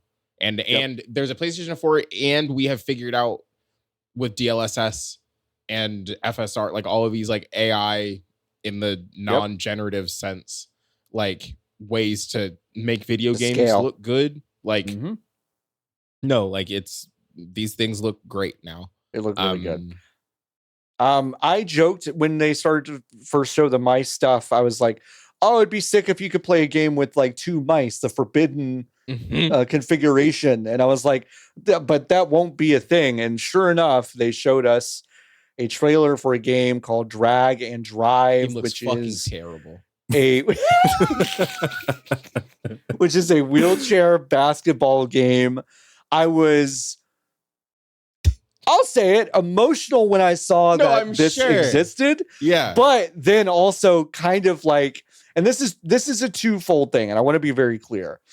The functionality of taking both of your hands and putting them flat on the table like 2 mice and moving them like you're moving a wheelchair, awkward, should never happen. No one should have allowed these people to do this thing. Doing it right now. Sense. It just is horrible. The game looks like a tech demo from it looks like if like Toonami Tom made a game. It looks like a trailer, like a fake trailer from the first like year of G4 TV. Yeah. Like it looks very fake. It looks like a game from House MD. I can keep going. It looks like a game they'd be playing competitively in Drake and Josh. They get really into it. Game Sphere. Yeah, dude. Yeah, the Game Sphere. Yeah. Fuck. God. Yeah, exactly. So, but it is a 3-on-3 wheelchair basketball game where you are moving your both hands to the rhythm of a wheelchair user on both rims, moving back and forth, turning by going forward and backward, all this stuff. All the while you're also like passing a ball, shooting a ball, dunking a ball, all this other stuff. The actual motion of this seems dizzying and difficult, but also it's very funny because this is about how fucking annoying it is to do anything in a wheelchair too. So there's something really sadistic about it in the sense of like, this looks unpleasant. And I'm like, good. That's the point. Yeah, sure. It is. The sad thing though is that the more I think about this, I'm like, I don't know what the audience is for this. I really, really, truly don't. It's for me to like, I will like, here's the one thing I know. I will fucking kill everyone at this game. No, You'll be really so good. I watched like a row of people play it today and I was like, this is going to be fun. But I will like literally be the only person who plays this after like, I think 2 weeks, it feels like. Can we now, all 3 of us? Yes. We need to line in the sand. I was off by 1 day with my prediction on what day the Switch came out, which is upsetting to me. I'm sorry. We need to apologize. Put it in the notes app. How much this one? How much is this game? How much is this one? Ooh. Wait, because it could be it could be anything. It could be anything. Now we know the ceiling is 80 American. We know the ceiling is 80. They can't do that. Do we? Right? Do we know is this a launch game? It comes out. No, it's not. It just says summer 2025. Okay. So I'm assuming that means after Donkey Kong. Yeah. Excuse me. Because that would give them. I'm assuming after Donkey Kong because that would give Nintendo a first party release in the first 3 months, every month for the first 3 months. I think it'll be $39.99. I think it'll be $49.99 and Ooh. I think it'll have 3 modes. One of them will be borderline unplayable.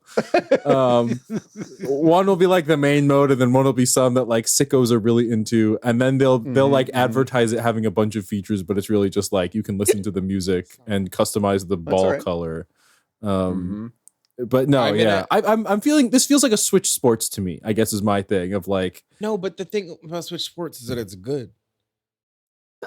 Okay. Is it not as good as Wii Sports or Resort? Yeah, no. I was like, I don't need to have this more conversation right now. Yeah. No, but there's more to do in these, and that's why I'm going to say $1. Oh, Price is Right rules. Yeah, you just think it'll be. I was gonna say $49.99 because I do think this is a $39.99 game that they will add $10 onto because that's what they're doing. But I'm gonna say $1. Okay. All right. Well, we'll see. All right. We have our what if it's free to play? Guesses in. I think it'd be smart. I don't know who is playing this enough to engage with it with all the aesthetics and stuff that they would need to buy to make the money back. I think you kind of have to have that. What money, John? Audience. They didn't spend. There's what money? This game looks horrible. They didn't spend any money on this. Is like Unity asset flip. It was the fact too that they didn't even like have a fake second map to show in the reveal trailer. I know, like that was what it's all this like industrial thing. It's we got all these disabled fuckers into the pit. Into the pit. Them in the Welcome to the pit. There's no joy in future crippledom. No. You're in the pit. Do you think? And the pit is where you'll stay because we won't let you out into the big city, Crippies. There's nothing out for you out there. Do you think in the lore can they walk, or do you think they are forever wheelchair bound?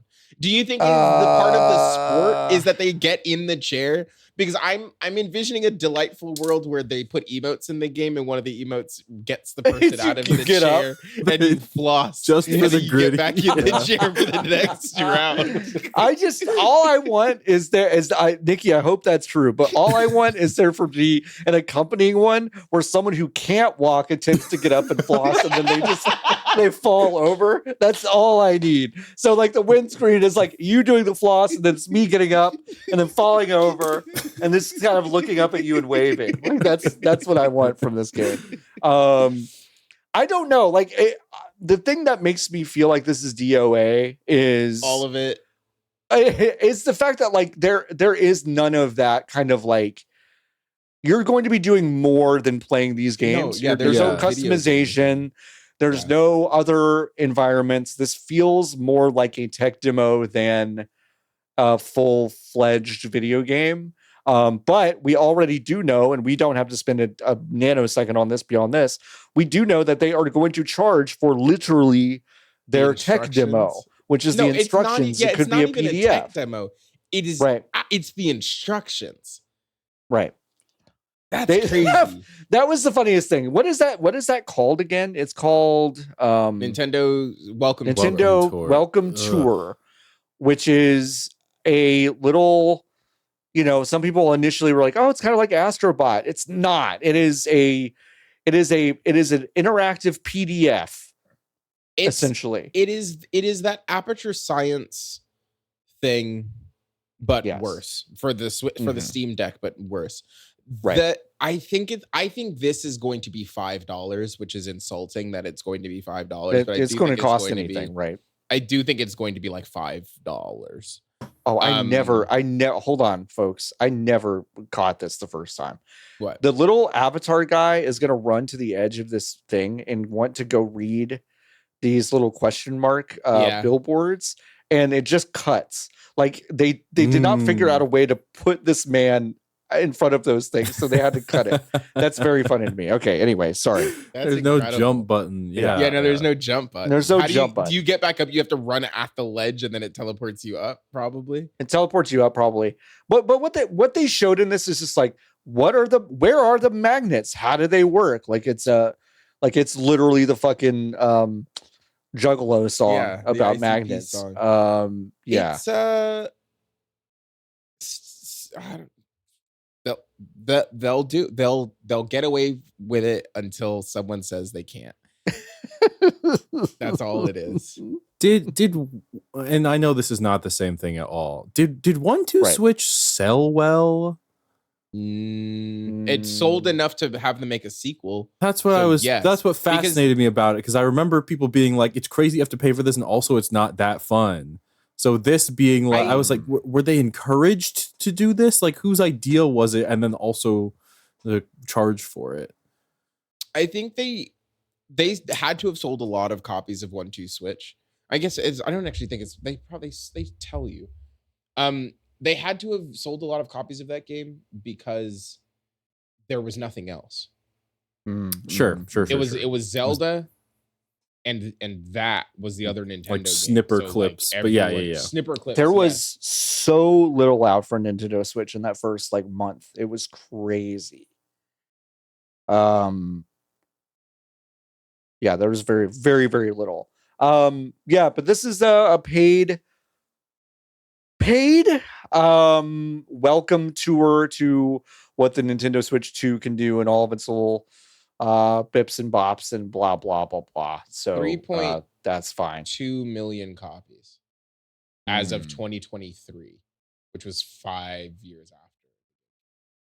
That's crazy. That's not nothing. Do you know how hard it is to sell 3 million copies of a video game? Seriously. That's really hard. 1-2 Switch sold better than Metroid Dread, than New Pokemon Snap, than Xenoblade Chronicles 2. Metroid it sold Dread about hurt the me. same as Legend of Zelda Echoes of Wisdom. Oh, but that's after that one just came out though. That one did just come out. It sold sold okay, so 39 is Echoes of Wisdom, 3.9. 1-2 Switch is 3.74. It outsold Pikmin 4 at 3.48.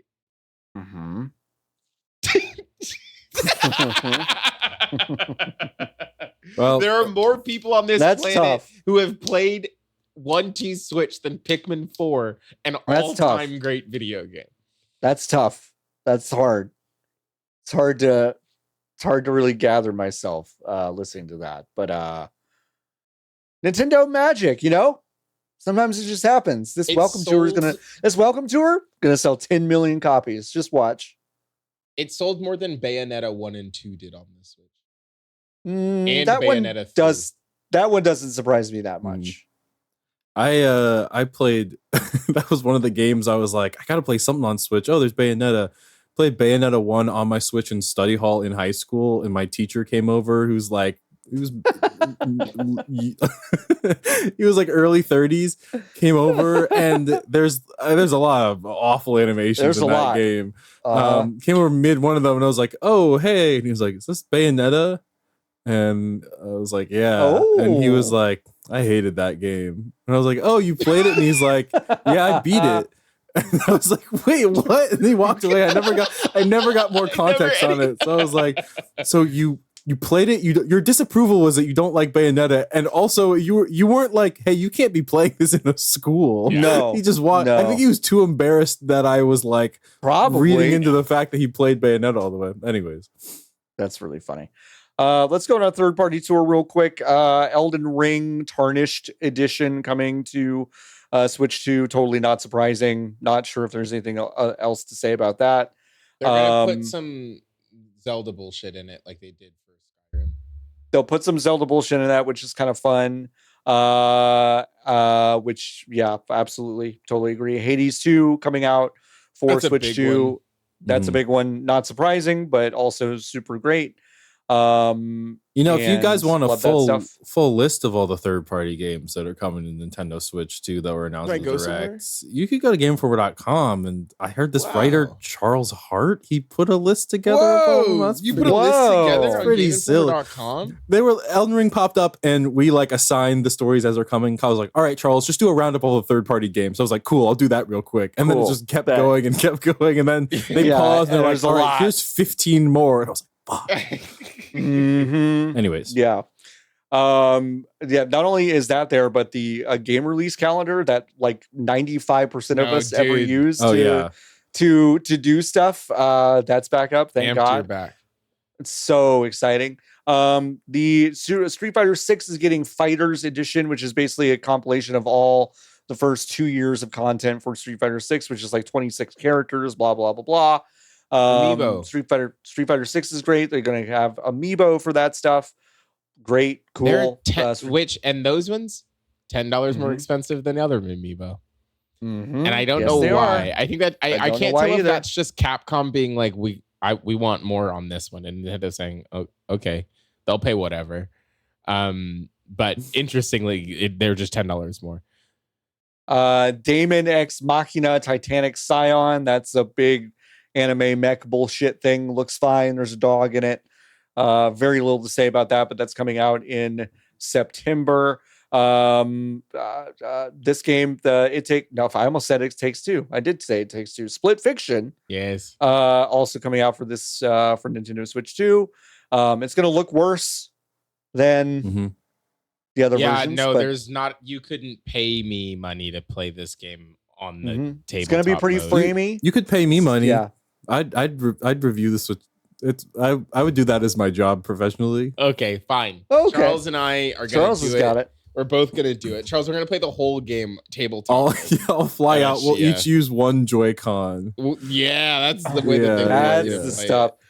Maybe one of my favorite things that I do legitimately think is strange and should make everyone go, is that EA Sports' big announcement is that FC and Madden will be there, but not college football, which I think is really odd. I don't know why that is happening. I don't know if it's a thing where they just thought there was less cachet to put it in this announcement. I think that's what it is, but it is odd that they would skip what was their by far most successful kind of like new entry in like decades in the sports world. So I think people who don't live in America know what Madden is, and I don't think they know what college football is. That's probably true. I think it's that simple. They would be silly to not put out college football this year on the Switch too. Like that's that's easy money. Then for me in my house, the screen went black for a little bit. It did go. Well, you know what? We can't joke about that too much because it literally did do that for some of the people in this showcase. So we'll get to them. But yeah, it did go blank for me. It's weird. They're gonna do Tony Hawk 3 and 4 on this thing. SpongeBob, shut the fuck up. They're putting SpongeBob in it. SpongeBob in Tony Hawk. SpongeBob coming Tony Hawk. SpongeBib. Tony Hawk. SpongeBib. Cool thing is that assassin. Yeah. Assassins, man. No, welcome to my brand new game, Assassin. World of Assassination. Assassin 2 and Assassin 3. Welcome to my wonderful world of assassination. So Hitman World of Assassination is coming, and they are putting like Mario and Luigi bullshit in this, which is great. As they very should. fun. The problem with this is that this game is going to run at about 20 frames per second on the Switch 2, it looks like to me. Do you think if you can deal with that, any of these are like cloud games and they just haven't told us yet? No, because I think legally I don't think so. Okay. Yeah. There are not very many consumer protections, but they made such a fucking stink about Bravely Default ? Is not a real game when you buy it. Mm-hmm. And there's so much there's not like enough time to talk about it. The game cases for this console are vile. Like they're not good. They are horrible to look at. Just cluttered. They're really cluttered. And it feels like they weren't really trying. Like it feels like I made them. Like it just feels like they threw them together and like we think a video game case looks like this. I don't know. But if they were cloud games, I think would be very loud about them being cloud games. Yeah. But yeah, there's a Bravely Default remaster coming out.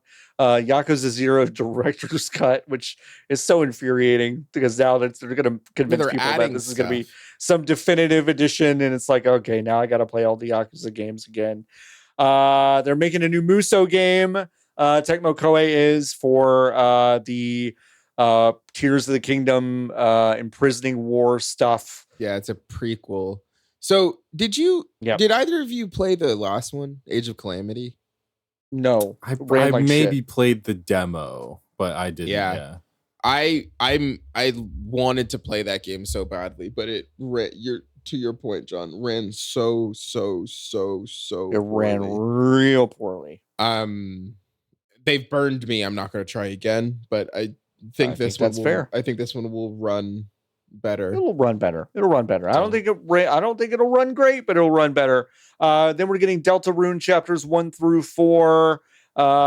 Anyone played chapters 1 and 2 yet of this game? I have not played it. I was too stupid to understand what Deltarune was. No. Okay. I knew that it was the game from the team that made Undertale, but it wasn't until I watched this trailer that I was You're like, oh, did you know that it's just more Undertale? Did you know that Deltarune is what's the word? Anagram of the word anagram? Undertale? Fuck, dude. It's No, just the like same actually, letters. I didn't. I literally didn't. I literally did not. Yep. I did not. So yes, I will. I Undertale is one of those ones that you have to be quiet about liking. So I'll get out and say it. I liked Undertale a lot, and that's all I'll say. I like Undertale, and I feel normal about Sans.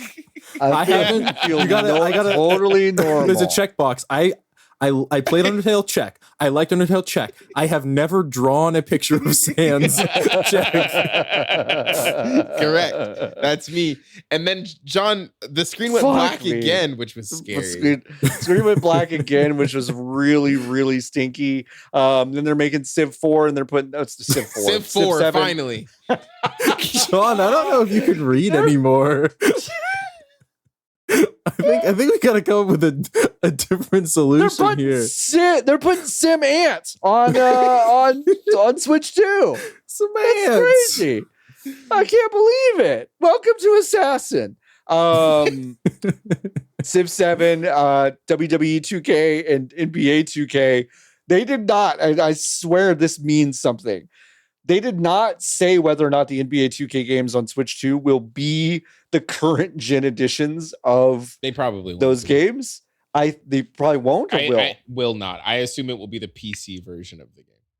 Which is crazy. Yeah. Because it doesn't have most of the features. It doesn't have a lot of the physics stuff. It's wild. That's still not a box you should play those games on. I don't think. Yeah. It feels to me, my understanding is that this thing is going to come out this year. There will be versions of these games this year. But if I had to wager money, next year the games will be the sports games will be the real versions of the games. Yeah, that might make sense. At Nintendo's kind of behest and request. Now here is where the US stream did die. Mm-hmm. We don't have enough time to dive into like how weird that was, because that was very strange. For it got desynced for audio about 2 minutes in, and then it just stopped working about 45 minutes in and just stayed that way.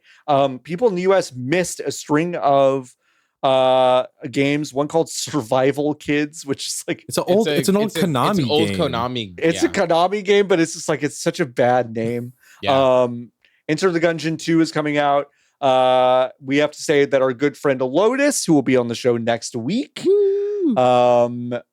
is working on Star Seeker, which is an Astroneer multiplayer game that was just totally gobbled up by the technical difficulties. So you should go check that out. But if you liked Astroneer, this seems like a cool follow-up to that. And yada yada yada. There's Final Fantasy VII remake stuff, Cyberpunk. There's a definitive edition for that. It's not going to run very well. Nope. That's $70 I saw today. Yeah, like, $70. Can you not to be crazy? And we're about to listen. There are people close to us who are doing a critical reappraisal of this game again in the year of our Lord 2025. They spent 3 human hours on it. You go listen to it now. We can't. However, why would you spend $70 American on this video game when you could not do that? Well, it's the Ultimate instead. Edition. Sorry, it's Ultimate It's Edition. the Ultimate Edition. It's got all. It's the Ultimate Edition. It's the Ultimate Edition. So the whole game is in it. It's the Ultimate. It's the whole thing. Is it And good? you got it all. How am I going to see a video game with Idris Elba and Keanu Reeves? Watch Sonic the Hedgehog 3? No, thank you. No thanks. And then 2 Point Hospital. Nope. 2 Point Hospital. Wait, Not hospital. we do have to talk about the fucking 5-second Silk song was on screen and they go Yeah. 2025. I'm like, guys, that's again. That game's never coming out. I don't care. I don't care if they had a year on the screen. It's not coming out. I think it'll come out. No. I think it comes out this No year. way. No way. I think it has been in too much shit publicly for it to not come out. I think is how I feel. It would be way funnier if it didn't, though. I hope it doesn't. But I think it I will. hope it does. I hope it doesn't. The idea of the game is not coming out is funnier than my desire to actually play it. Yeah, that's entirely correct. Yes, you are correct. It's fun though let's because not- every year we make a most anticipated list. I have a freebie. You I get can to put put Spoon Silksong on That's every year. free. Yeah. It's free. All right, let's talk about maybe the biggest surprise from the show, which is the Duskbloods, a FromSoft multiplayer spiritual sequel to Bloodborne, which is a Nintendo Switch 2 exclusive. Crazy. Absolutely insane. I posted this on Blue Sky, but like, well let me. I tabbed this as a FromSoft game almost immediately, and I was like, but it's not Bloodborne 2 because I knew the rights for that would be very, confused. That something wild would have had to have happened to do this. But then they showed the big clock tower, and I was like, well, Yeah. what is this? Yeah. And it never really got clearer until pretty much the end of the trailer. Because when we were doing our talk over, we thought for a little bit that they've been bandying about a 3D Castlevania game for a really long time. Yes. So yes. we were all like, oh, this is that. And then the FromSoft logo came on the screen. The quote is 8-player PvPvE FromSoft game exclusive to the Nintendo Switch 2. Which is crazy. It's crazy. Oh, they It's got fucking Rocket Man in this game from the Disney movie is here. It's crazy in a lot of ways. One, because FromSoft themselves made We Have Bloodborne at home. It's so weird. It's like, I want Bloodborne. We have Bloodborne at home. And it's like, mask off. I'm still FromSoft and I made it. But I will say I am one of those people that's like frankly, the more I learn about this game, the less I'm interested. Mm-hmm. I'm the opposite. This is not what I want. Sickos mad. The thing, I don't like these games. I really, really like. Sure, I know you don't. Every time they're like, and this one is not for you in this specific way. I say that's yummy to me. Yummy, yummy. This seems like my read on this, having watched this trailer like 4 times. I think this is a class-based extraction shooter. Yes. Not shooter. I think you're right. Like shooter is I know the word that I mean, but it's a shooter. It's like a class-based extraction Dark Souls. Yes. All of these guys seem to be, these are the classes that you can pick, and I'm sure they will have their own trees and you'll be able to customize them, but the base classes are going to be this. They seem to have very specific characters like in Night Rain, which is interesting that these two things are kind of existing side by side. Yeah, at it's once. fuck around. They made so much money off of Elden Ring. They are in fuck around and try stuff mode, which I actually think that is how it should go. They have proven that they've proven that they can do the right thing. If they choose to make an Elden Ring 2, they can sit down and will make Elden Ring 2. But now they are in a butter zone where they've made more money than God. So they can just make whatever the fuck they want. And they're making 2 weird, whack games, which I appreciate. I definitely appreciate it. Charles, what's your take on this one? I don't know. I'm probably not going to play. I mean, I'll probably try it, but FromSoft game, I'm the same way with like the more I hear about it, the less I'm interested. FromSoft game, sure, I'm down. I'll try that out. Multiplayer, PvP, Switch exclusive. I don't really want to play on Switch. I'm just really glad that I finally have an opportunity to use the new game chat system, which I can use to converse with up to 3 of my friends while we're playing an online game together. I do think it'd be funny to have the little faces next to your characters the way they do in Mario Party, but in this game, just watching people get really intense about their swords against you. But yeah, I don't know. Yeah, this was the biggest surprise of the show, I think, because I was fully expecting Elden Ring, and I was like, great, sure, like that'll be here, awesome. But a spiritual follow-up to Bloodborne that is just an Nintendo Switch 2 exclusive is just so bizarre to me. I don't know if it'll be good, but I feel like it's a game that like 7 years from now we'll be like, can you guys remember the Duskbloods? Wasn't that so weird? Like that's it's that kind of Nintendo game. Yeah. Which is neat. And I'm with Nikki that I do think like to be in fuck around and try stuff mode is like one of the most beautiful places a studio can be. Yeah. And so I don't wish them to stop. It's just not for me what I want. Yeah. But the ideas that they are having in this will be for you when they put them in Elden Ring too. Yes. And I think that is the thing that like I said this when I got back from GDC, but like that's a show about process. And so much of process is so rare. We get to see studios make these incremental steps as loudly as you can sometimes when you have an enormous success and then have space to try stuff afterwards. Right. Like, I don't know. That's kind of what the Madden games used to be, right? Like these annual releases, like used to be, we're trying stuff all the time, and then sometimes it sticks and sometimes it doesn't. Sometimes it doesn't. Yeah. And like in Madden 06, which was after the best one they ever made, they were like, what if we just had a little dot that you move around and that's where you throw the ball, and you have to make that choice within, I don't know, the 3 seconds you have before you get obliterated by the defense. And at no point during testing did anyone go like, this is one of the worst things I've ever like experienced. And they just like shipped it. And you know what? Like, awesome. It's one of those things where they were like, well, all of our testers hated it, but let's see if like, but it might work for like the general public. And it's like, no, it didn't at all. A couple of years later, they were like, you know what? Every quarterback has 2 eyes. What if we tracked exactly where those eyeballs were? And if you tried to throw it where you could see, but the quarterback couldn't, it's kind of a roll of the dice on whether or not the ball gets there or not. Right. So it's fun to be in this mode because you can try stuff and see what sticks, and then you're still looking at huge successes either way. So that was huge. Kirby Air Riders got announced, which like let Sakurai do whatever he wants is my camp. Absolutely. I never played Air Ride. I think this is really weird, but I'll be there. I don't like to. And it's probably wrong of me to idolize certain developers, but it is a thing where I'm like, he just keeps doing it. I really like Kid Icarus Uprising is like one of my favorite games of all time. And he did that. So it's like a thing where I'm like, I don't know. You get some weird ones, man. I don't know. It's just this game is bad.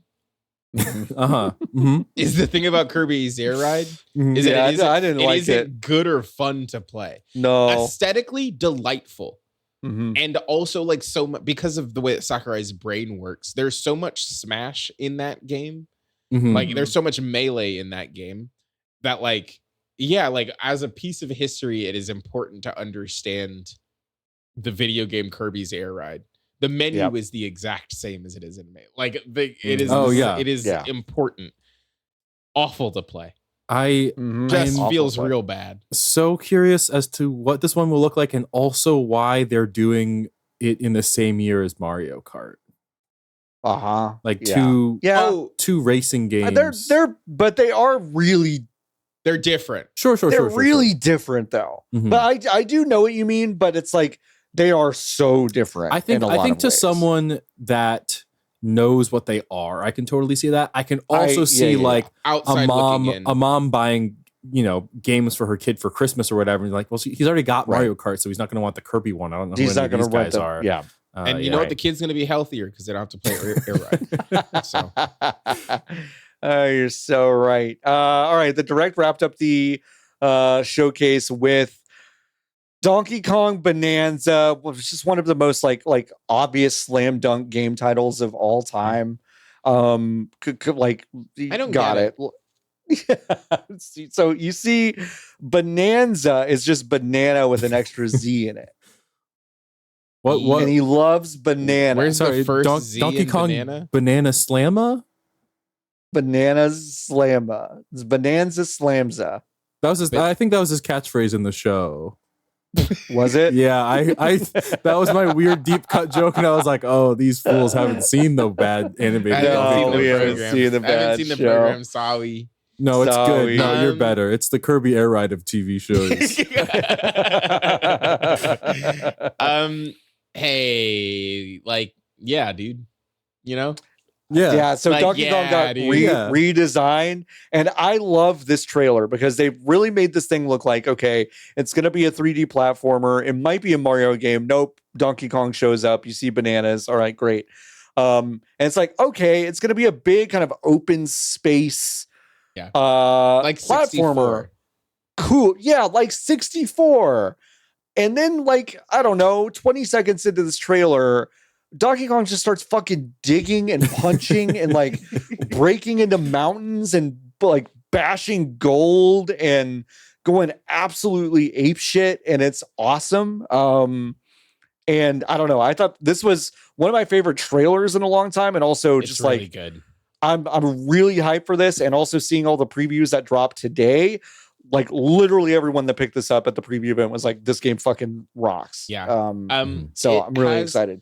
The things that Donkey Kong are trying to get are minerals, rocks from the earth. Yes, rocks. He eats them.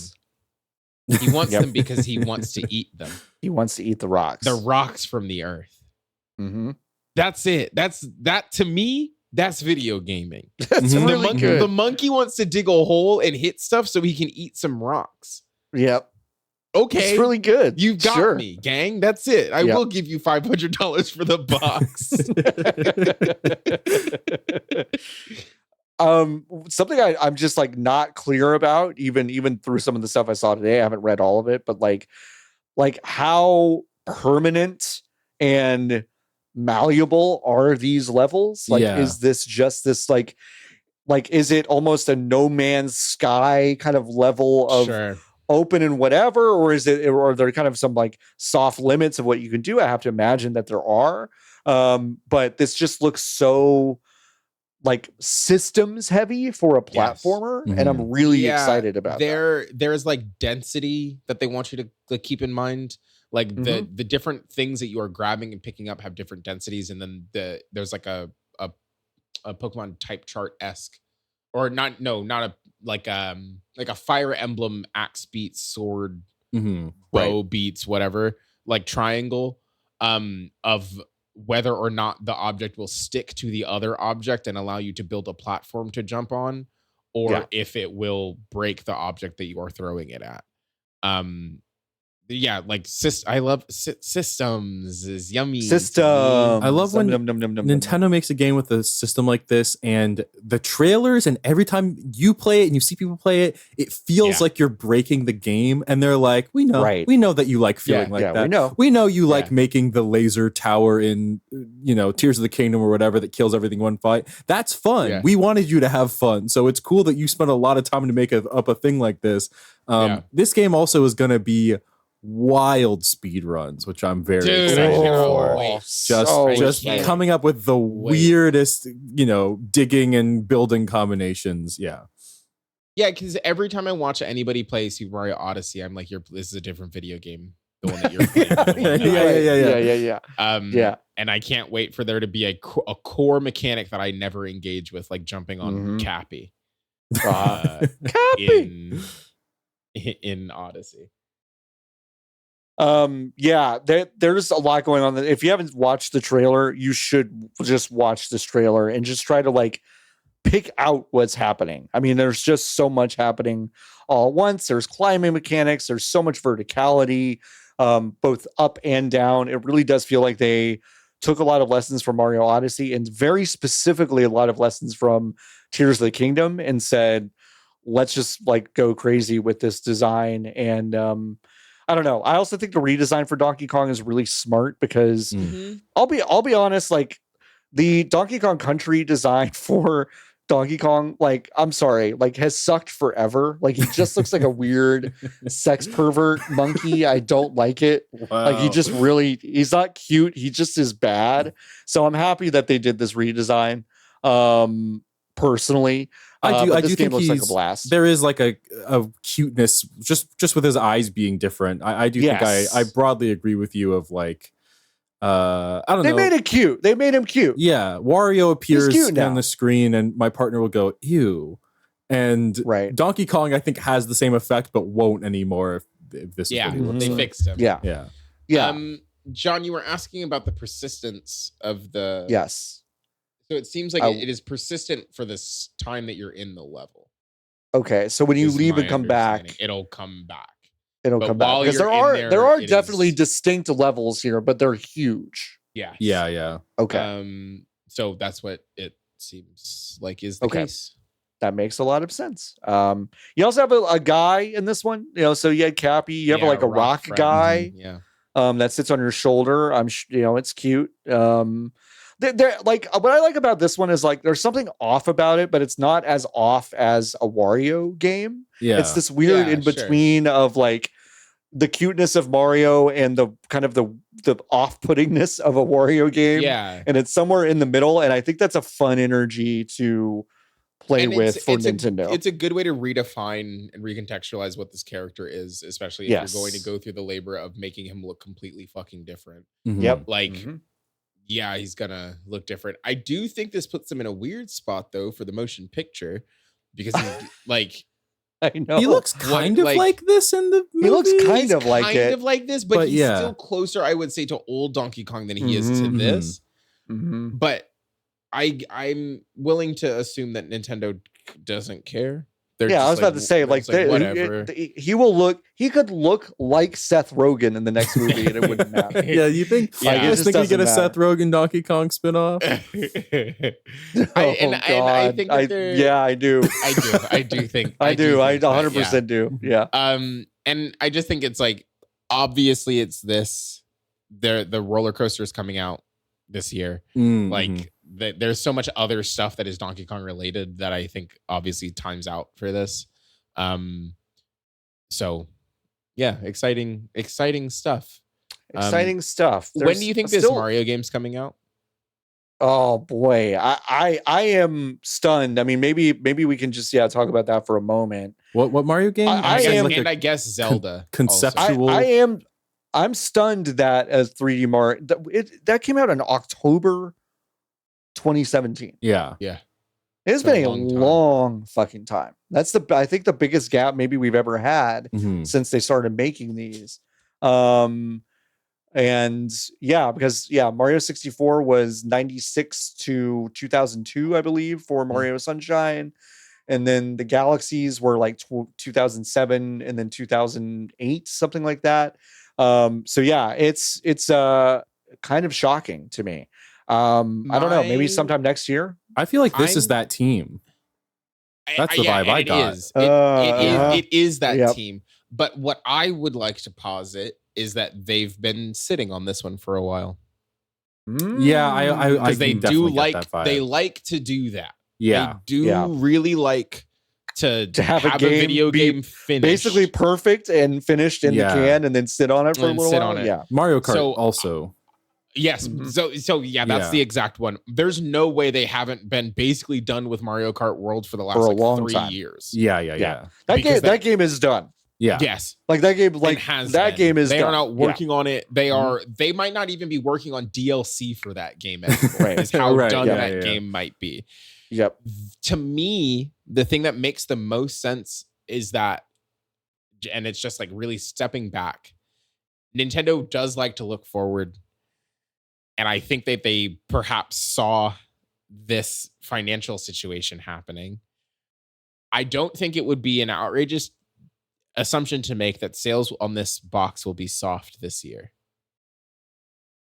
But they will be better in a year and a half, in 18 months. If you can be like, okay, well, you didn't buy it before, but it is $100 cheaper now. And also the Mario game is out for it. Yeah. Two Right. seems like maybe a better sell. I don't think it's very far, but I don't know if it's 12 months from now close. Yeah. I don't either, but it's still stunning to me that this is taking a long time, but it will be really interesting to see, because, you know, Bowser's Fury, which I guess was in between these things. I didn't really count it, but I guess that is true. It's new. It's new and like very clearly a culmination of like it's a hybridization of Odyssey's ideas and tradition, those side scrolly 3D world ideas. It's clearly a challenge to themselves for something to come, it feels like. So yeah, it wouldn't surprise me if like there are a lot of but I'm going to be really interested to see how the most mechanically dense Zelda game ever, the most mechanically dense Donkey Kong game by like a million miles ever, is followed by Mario. Like, I'm really interested in what a systems forward Mario game. Tiles? Yeah, like a Civ. Okay. You can only play the next Mario 3D game with the 2 mouse format from Drag and Drive. Wow. That's the only fucking way.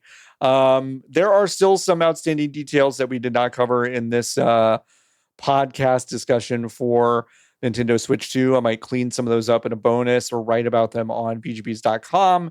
But we did cover a ton of ground here, and we ought to move on. I'm really interested, Charles.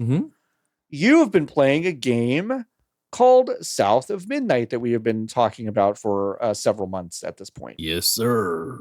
Tell us about South of Midnight. I'm really interested in games about the South. I'm really interested in games that are about a lived experience that are not often shown in a video game. Yeah, I like it so far. Okay.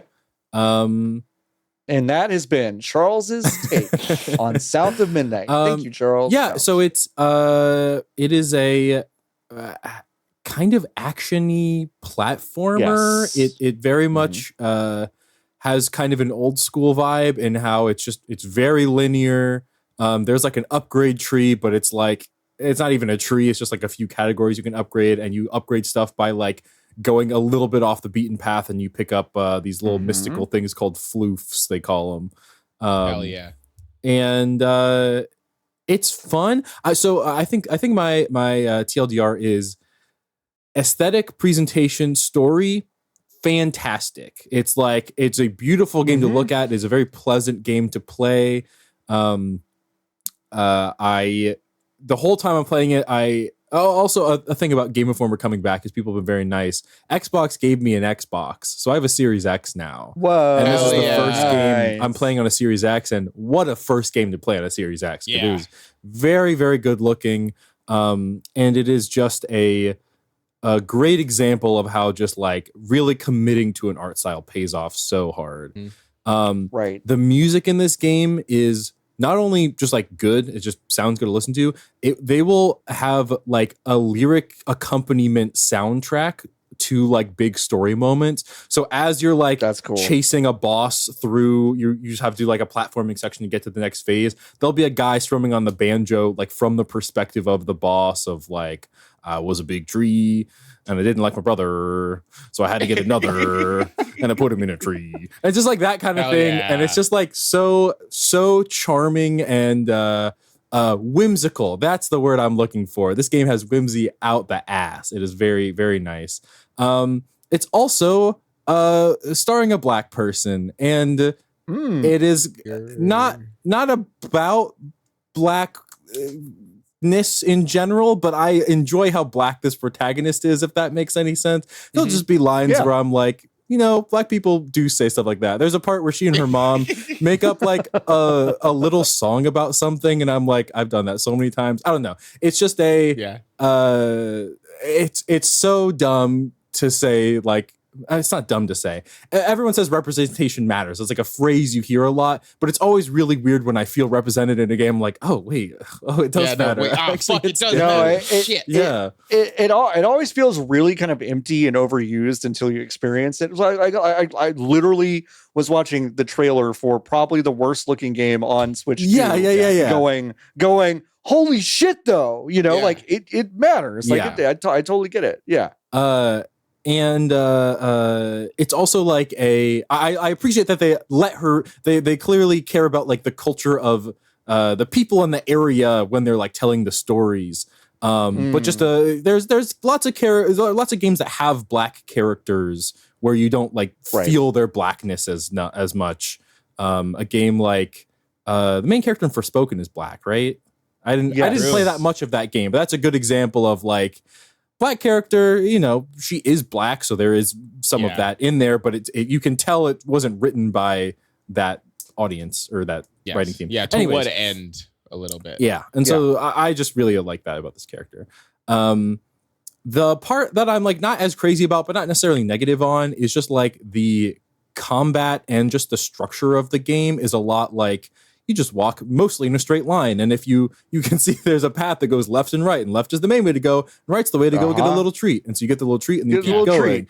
Right. Every combat encounter, you walk into a like magically gated off arena. Yeah. And it's just enemies will spawn in and you fight them, as they come in waves, but there's never any variation in terrain. Like depending on where you are, it doesn't look very different. So it's always just like a blank, mostly circular arena. Sometimes the shape of it will change a little bit. So combat is like more or less one note. But again, it's not like bad. It doesn't suck to do, and it doesn't often overstay its welcome. It's just not like the reason you'd play this game. So yeah, I think those are like the main bases. Yeah. From what I'm understanding from the review embargoes that have dropped, is it's not a long game. It's going to be a thing where it seems to have an awareness that it's maybe not the most mechanically dense game out there. It's not going to overstay its welcome. So maybe that'll be the case. Yeah, I think in the preview cycle for this, like the gameplay combat specifically looked the least interesting to me from a perspective of like, okay, you're going to describe these enemies like they're really, really different, but I know that they're not. Like this is not this is the same kind of like we're throwing enemies at you like in God of War. Like I like God of War, but at some point it's like, okay, this one you can't hurt with your ice axe. You have to use your blah, blah, blah. You have to get behind this one. You're not reinventing the wheel. And I get the sense that this is even simpler than that. Yeah. One thing that's interesting decision is when you're hitting enemies, you're not stunning them at all. So it's not like you one up on someone and you can wail on them. You do have to like get a few hits in and then dodge away. And I have like died a number of times in the game. Like it's not like super, super easy. But it isn't complicated. And I don't think that's like a damning fact about it. I just like something to know going in. Sure. Like if you're looking for a dense action game, this is not it, but it does most of the other stuff pretty well. Cool. I feel like I had another thing I wanted to say how long about it. Do you know? I think it's like 15 hours or so. Yeah, I've seen people say 10 to 12. Yeah. 10 to 12 to 15 hours. Okay, yeah. Wow, that's delightful. Mm-hmm. Yeah, I can't remember what the last thing I was going to say is, but I am. Were you going to talk about how? I mean, it's in Game Pass, which like obviously we all know is best selling games right now. So like, that's gonna pop me every single time you do it. I don't know why. It's so fucking funny. But that was it. I just wanted to say the line. So I didn't really have it. Well, you know what, Nikki? It's crazy because I was literally about 2 seconds away from asking if this was a Game Pass. I couldn't remember. So I almost teed you right up for it, but I really appreciate that I didn't need to. You just told me.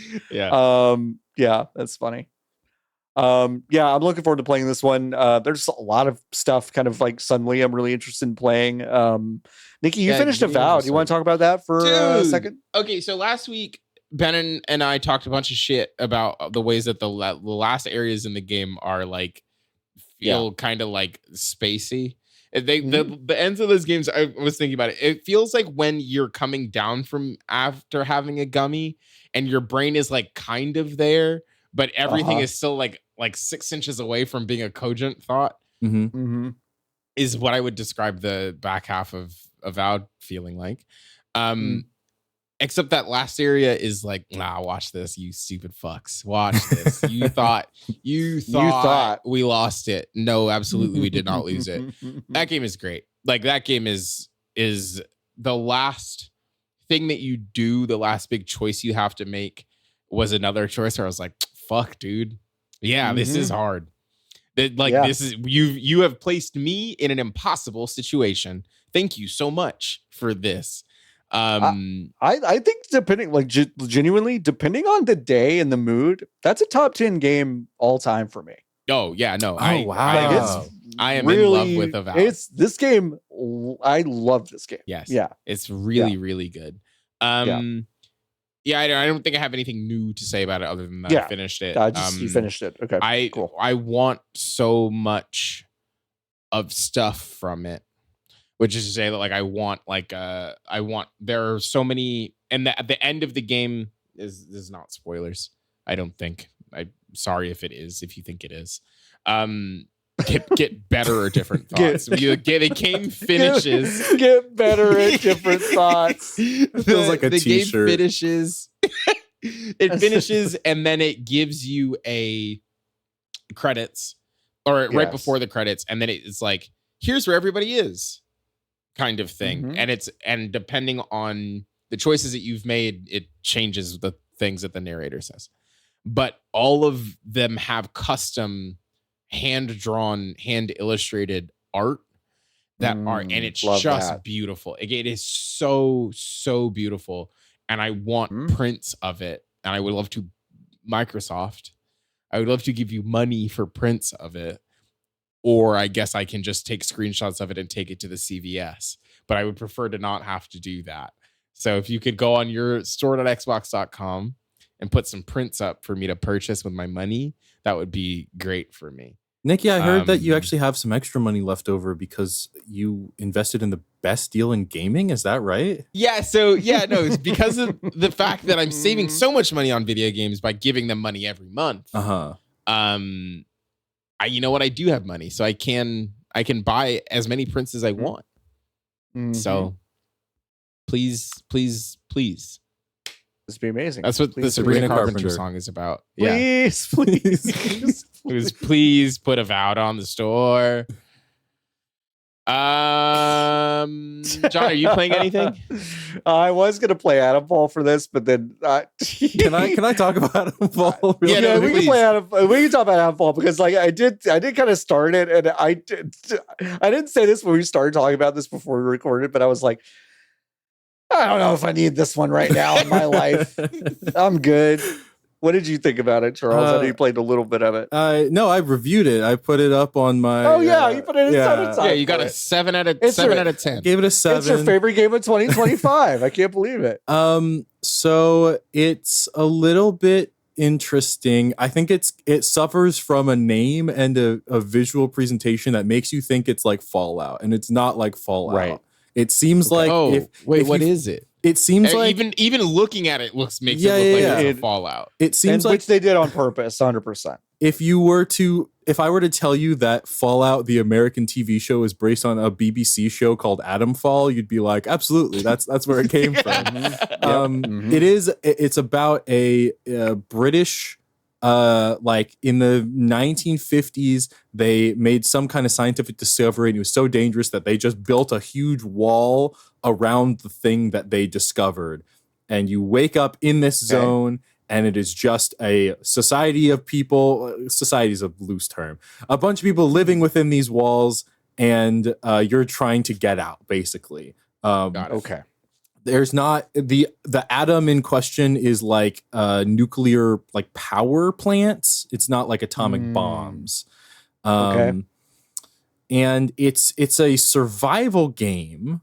So it's like you're crafting all your stuff. Thanks so much. Very scarce like bullets and resources and stuff. base combat can be very deadly. The thing that really bothered me about it is you are given the option to sneak. There is a stealth button. There's mechanics of being seen and not seen. There's tall grass you can hide in, but it's really bad. You get seen.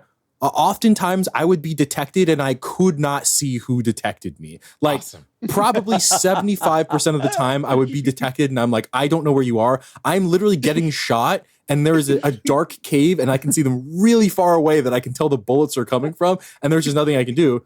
And also you die in like 3 bullets. It's just 8 random British people shooting into a cave. That's all it is. Yeah. It's also a thing where I was like, I think the premise is actually kind of interesting, but the execution is so like bare bones post-apocalypse of like, there's a military in here and they're pretty strict about who they let get around and do their thing. But also there's the druids and they're a little cult and they worship the dirt. Ooh, wonder what that's about. And then also there's outlaws. I don't know what that outlaw. They're not organized. They don't seem to have a leader. You just start up, and the outlaws will just shoot at you. And I'm just like, I guess I'll kill dozens of this faction of people. I think that's a thing where it's like, don't go into this expecting a fallout because you cannot talk to a lot of people. You go into the main town. There's people walking around. You can't interact with them. If you get too close to the guards, they'll aggro. Will start building up, and they will just shoot you for standing close to them, which is actually a detail I enjoy. But like, there's like. Probably the game is based on the police's don't stand so close to me. That's actually where it's crazy. The game, as far as I can tell, doesn't have a system to talk to multiple people at a time, which is fine. But as far as I can tell, there are maybe 20 people you can talk to in this game across the 13 hours I was playing it. And just means that there's a lot of information you're just getting from like, picking up notes in, it'll be like, I'm going to record this on a tape recorder, then set it behind for someone to read, 20 years from now. I'm going to tape this note to the skull that I left in the toilet. Exactly. That kind of thing. It's Rebellion, right? The Sniper. who do Sniper Elite. Mm-hmm. And this is their first one of these. Yeah.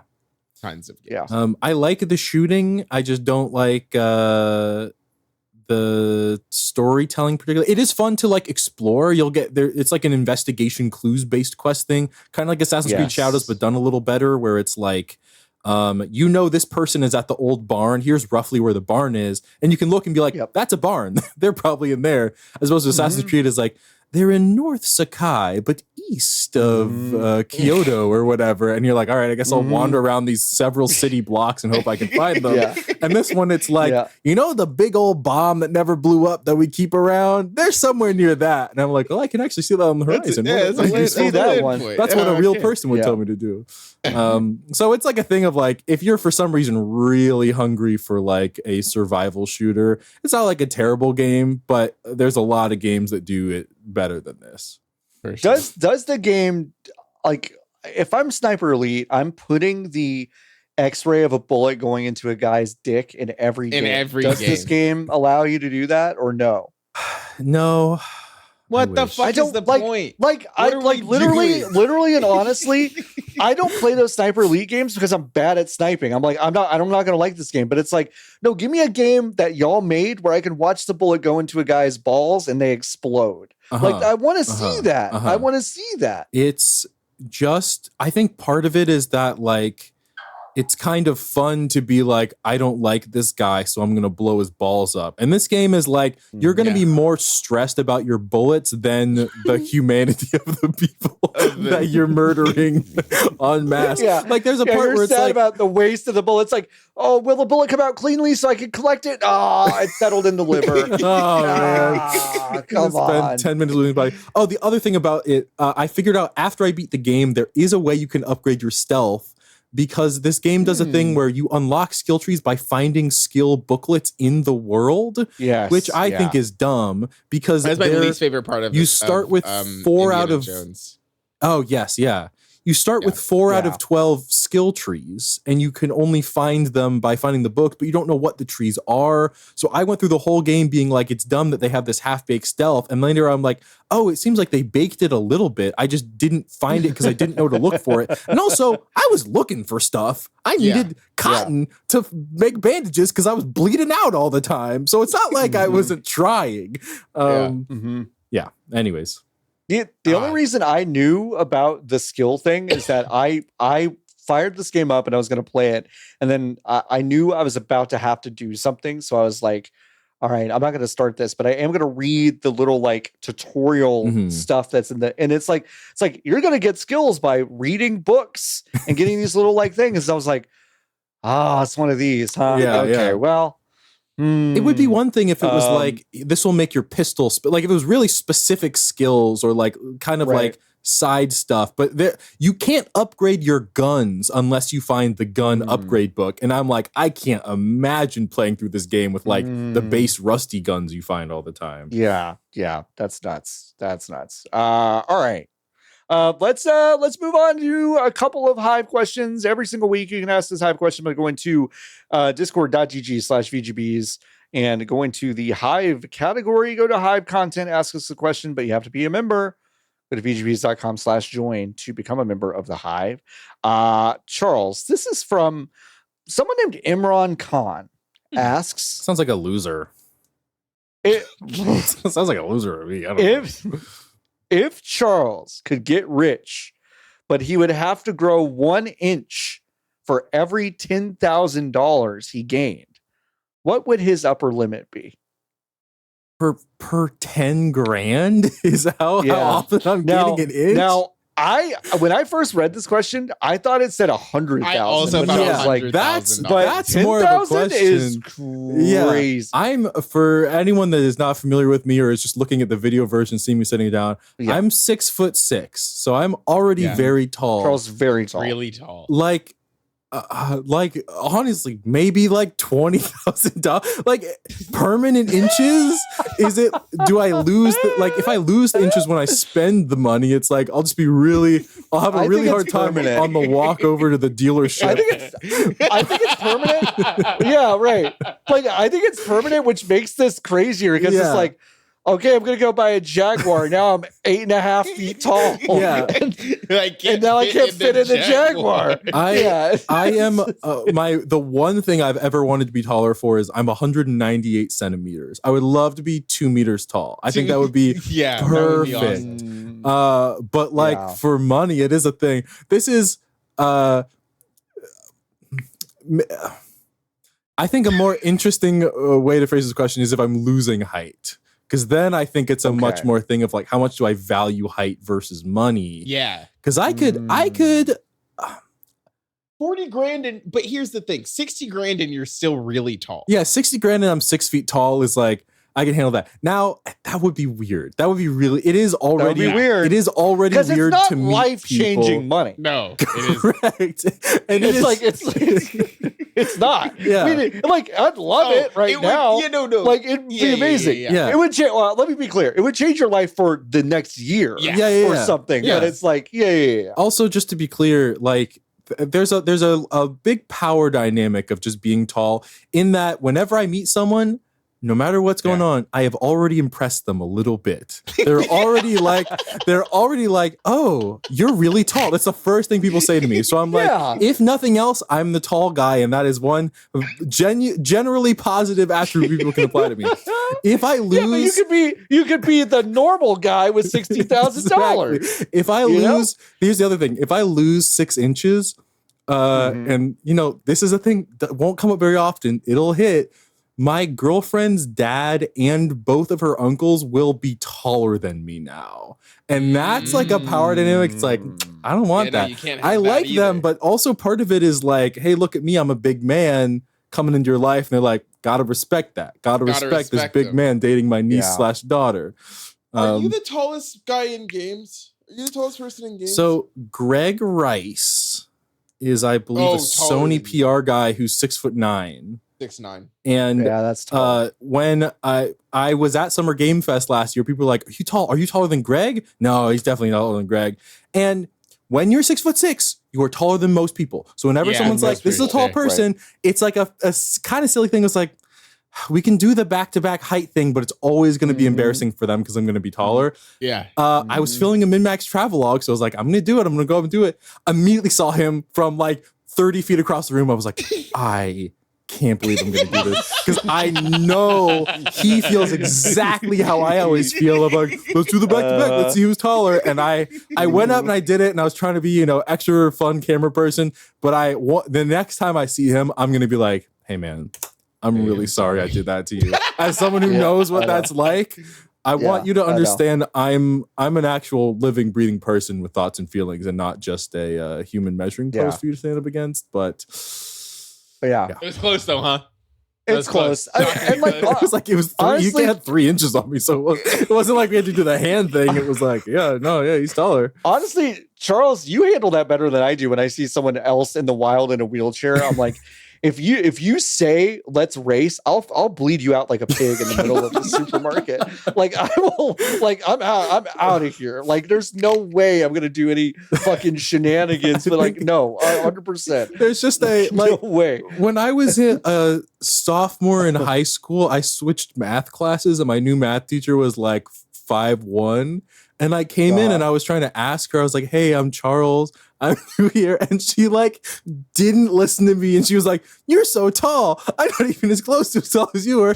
And then did the thing where she jumped, trying to be like, "Look, maybe I'll get taller than you." And I was like, "I don't know calculus, and I'm trying to learn for some reason. Should I sit in the front?" And she was just like fully not listening to me. And then eventually she started talking to me. She does not remember that at all. Something comes over people when they're presented with an absurdly tall person. I gotta climb. I gotta jump. What if I stand on this? What if I stand on a chair? Now I'm taller than you. Yeah, but you gotta get off the chair though, dude. That is crazy.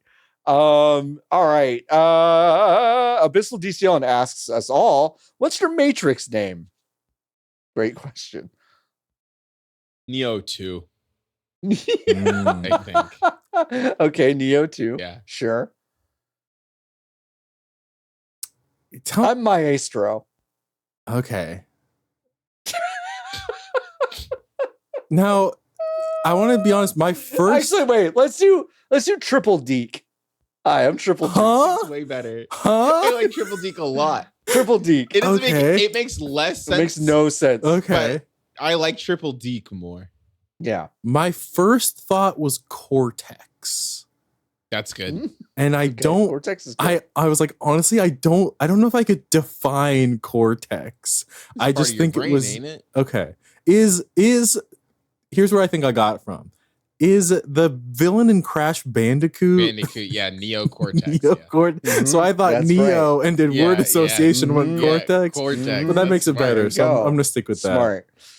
Nikki and I guess Charles technically also had this boss, but yeah, we all had a boss named Neo, who chose his name Neo because he just liked the Matrix a lot. So you can do anything. You would come to the office and simply sleep. He slept 6 hours a day sometimes in our office. Anyway, awesome. I wish I could have done that. Sick. One more question. Actually, 2 more questions. We'll make them quick. My Hero Zero asks, which would you rather play, PsyOps, the Mindgate Conspiracy, or Legend of Zelda, Tears of the Kingdom? What is PsyOps? Okay, but in PsyOps, you can pick guys up and then throw them far and throw them into it's a really big fun. fan, and you can pick up a box and then throw the box at the guy and kill the guy, and you can be Scorpion. It's got more maniacal whimsy than Tears of the Kingdom does. Yeah. It's gonna be Tears of the Kingdom. Yeah, it will be for me too. Pretty up and down, straight and narrow. But yeah. Good question though, for sure. Yeah. Hey, Grace asks, best find at Jungle Gyms, to Charles. This is my answer. I don't know if it's the best answer, but is Jungle Gyms everywhere? Do you guys know what Jungle Gyms is? No. The monkey bars? No. Oh, Grace literally prefaced this question by going, I think I remember correctly that they're from Cincy? Yep. That Charles is from Cincy? Okay. Yes. Jungle Gyms is an extremely weird Ohio place. It is a big grocery store. The basic pitch, it's a big grocery store and it has a lot of international foods. So if you're like, I don't know if I can find like sushi rice at the grocery store, they'll have it at Jungle Jim's. Or it's like, I don't know if I can get like this authentic whole spice or whatever that I want to cook with, they'll have it at Jungle Jim's. The weird part about it is it's like if the Rainforest Cafe was a grocery store. Like you're out in the parking lot and they're just like cranking animal noises so loud. You're inside and like I don't know, one section it'll be like a huge tree. There will be like a giant monkey statue for some reason and it'll just say the word candy on his stomach and it's like, I guess that's where the candy is. I'm looking it up. Yeah, it'll be like you want a weird like foreign soda, they'll have it there. You want they have like a supplement section with like a bunch of odd vitamins you wouldn't find normally. So each store is 200,000 square feet. They're big. Yeah. What the Yeah, they've got that big. This is some literally Disney influencers going to a Jungle Jim's in Cincinnati that you're watching. So funny. Wow, I want to go. Yeah, I want to go to this too. I'm checking out the weekly ad. Oh yeah, the bathroom. So they're not porta potties, but the doors are porta potties. So that's kind of fun. Like you open it up and then it's like an actual bathroom in there. What the now fuck? I'm out. I'm not going to this. I'm not going to this. It's very much like a person from Ohio's like, what's the most exotic thing that you could make? And it's like porta potty. The jungle. See if they got any like sweeping images where we can see like the aisles and stuff. Because this is like a corner. There's a Jungle Jim's podcast. That weirdly tracks. I don't know why. Okay, yeah, there's a Cincinnati section. Okay. What the fuck is Grippos? Oh, that's a potato chip. I didn't realize there's so many things that are Cincinnati specific. One of them being that. Grippo. Oh, there we go. Wait, can we pause? Chili spaghetti. I sent a picture of this to Nikki once. They sell bagged chili spaghetti. Yeah, vile. Yes, they do. Want pre-cooked spaghetti with the chili already in it. Pre-cooked? Oh yeah, baby. Yeah, I know it's done. It's just it's got the chili and it's pre-cooked. Yeah. They sell it. Dog food. Fucking they sell it in cans too, like SpaghettiOs, but fucking full noodles. Disgusting. Yeah. Oh my god. So I want to get some Grippos. Yeah, they're good. Anyways, they have more than Cincinnati stuff here. I just like that they're like, we deserve a spot in the international market just for our Cincinnati stuff. Yeah, just for this us. This is a good shot of it. This is like the normal grocery store section. They're not in there's like a so you could decide to just go home on your way from work to like pick up your regular staples. Yes. It's not just yeah. But then there's also like if you go into like the Asia section, like here, if you pause, all these red signs are like the names of countries. So it'll be like these are like the Australian foods. They have like a Vietnam aisle and they'll have like a China aisle. Yeah, it's cool. It's a convenient place to go. I haven't been in a while because there's not one like close to me anymore. The thing I was gonna say is they have a lot of weird hot sauces and like a thing my grandma is like, my son likes blueberries, and so like my dad will just for his birthday get a bottle of like blueberry hot sauce, and I'll be like, this isn't good, but it's just the kind of the two things your grandma associates with me, so that's what I'll get. For sure. Yeah. Mm-hmm. There's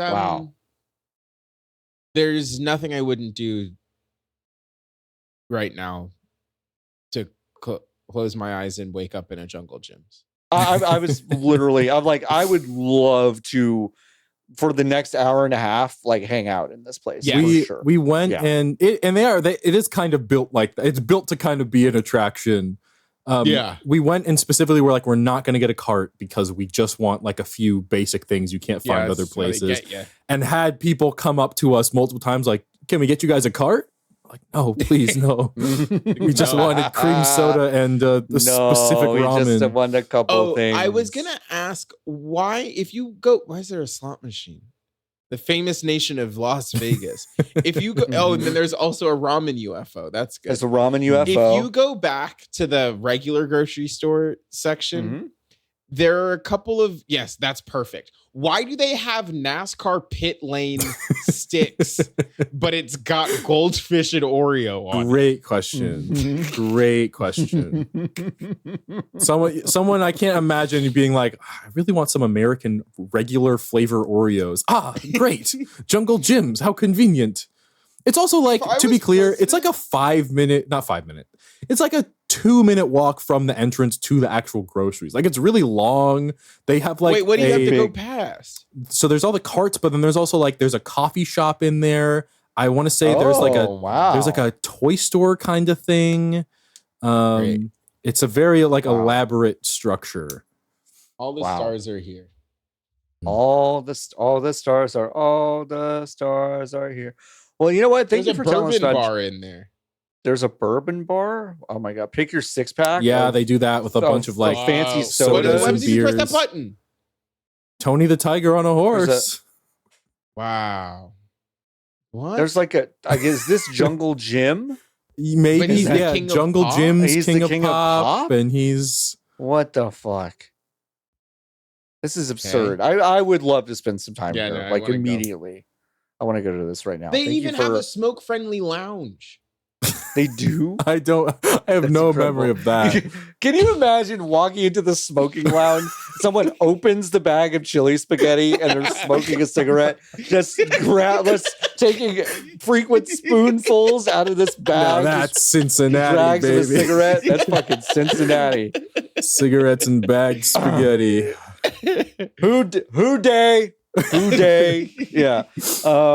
God, man, that'd be incredible. Well, thank you for telling us about Jungle Gyms. This is you can take a delight. And you know what? You know what, Grace? Thanks for asking about thank you, Jungle Grace. Gyms.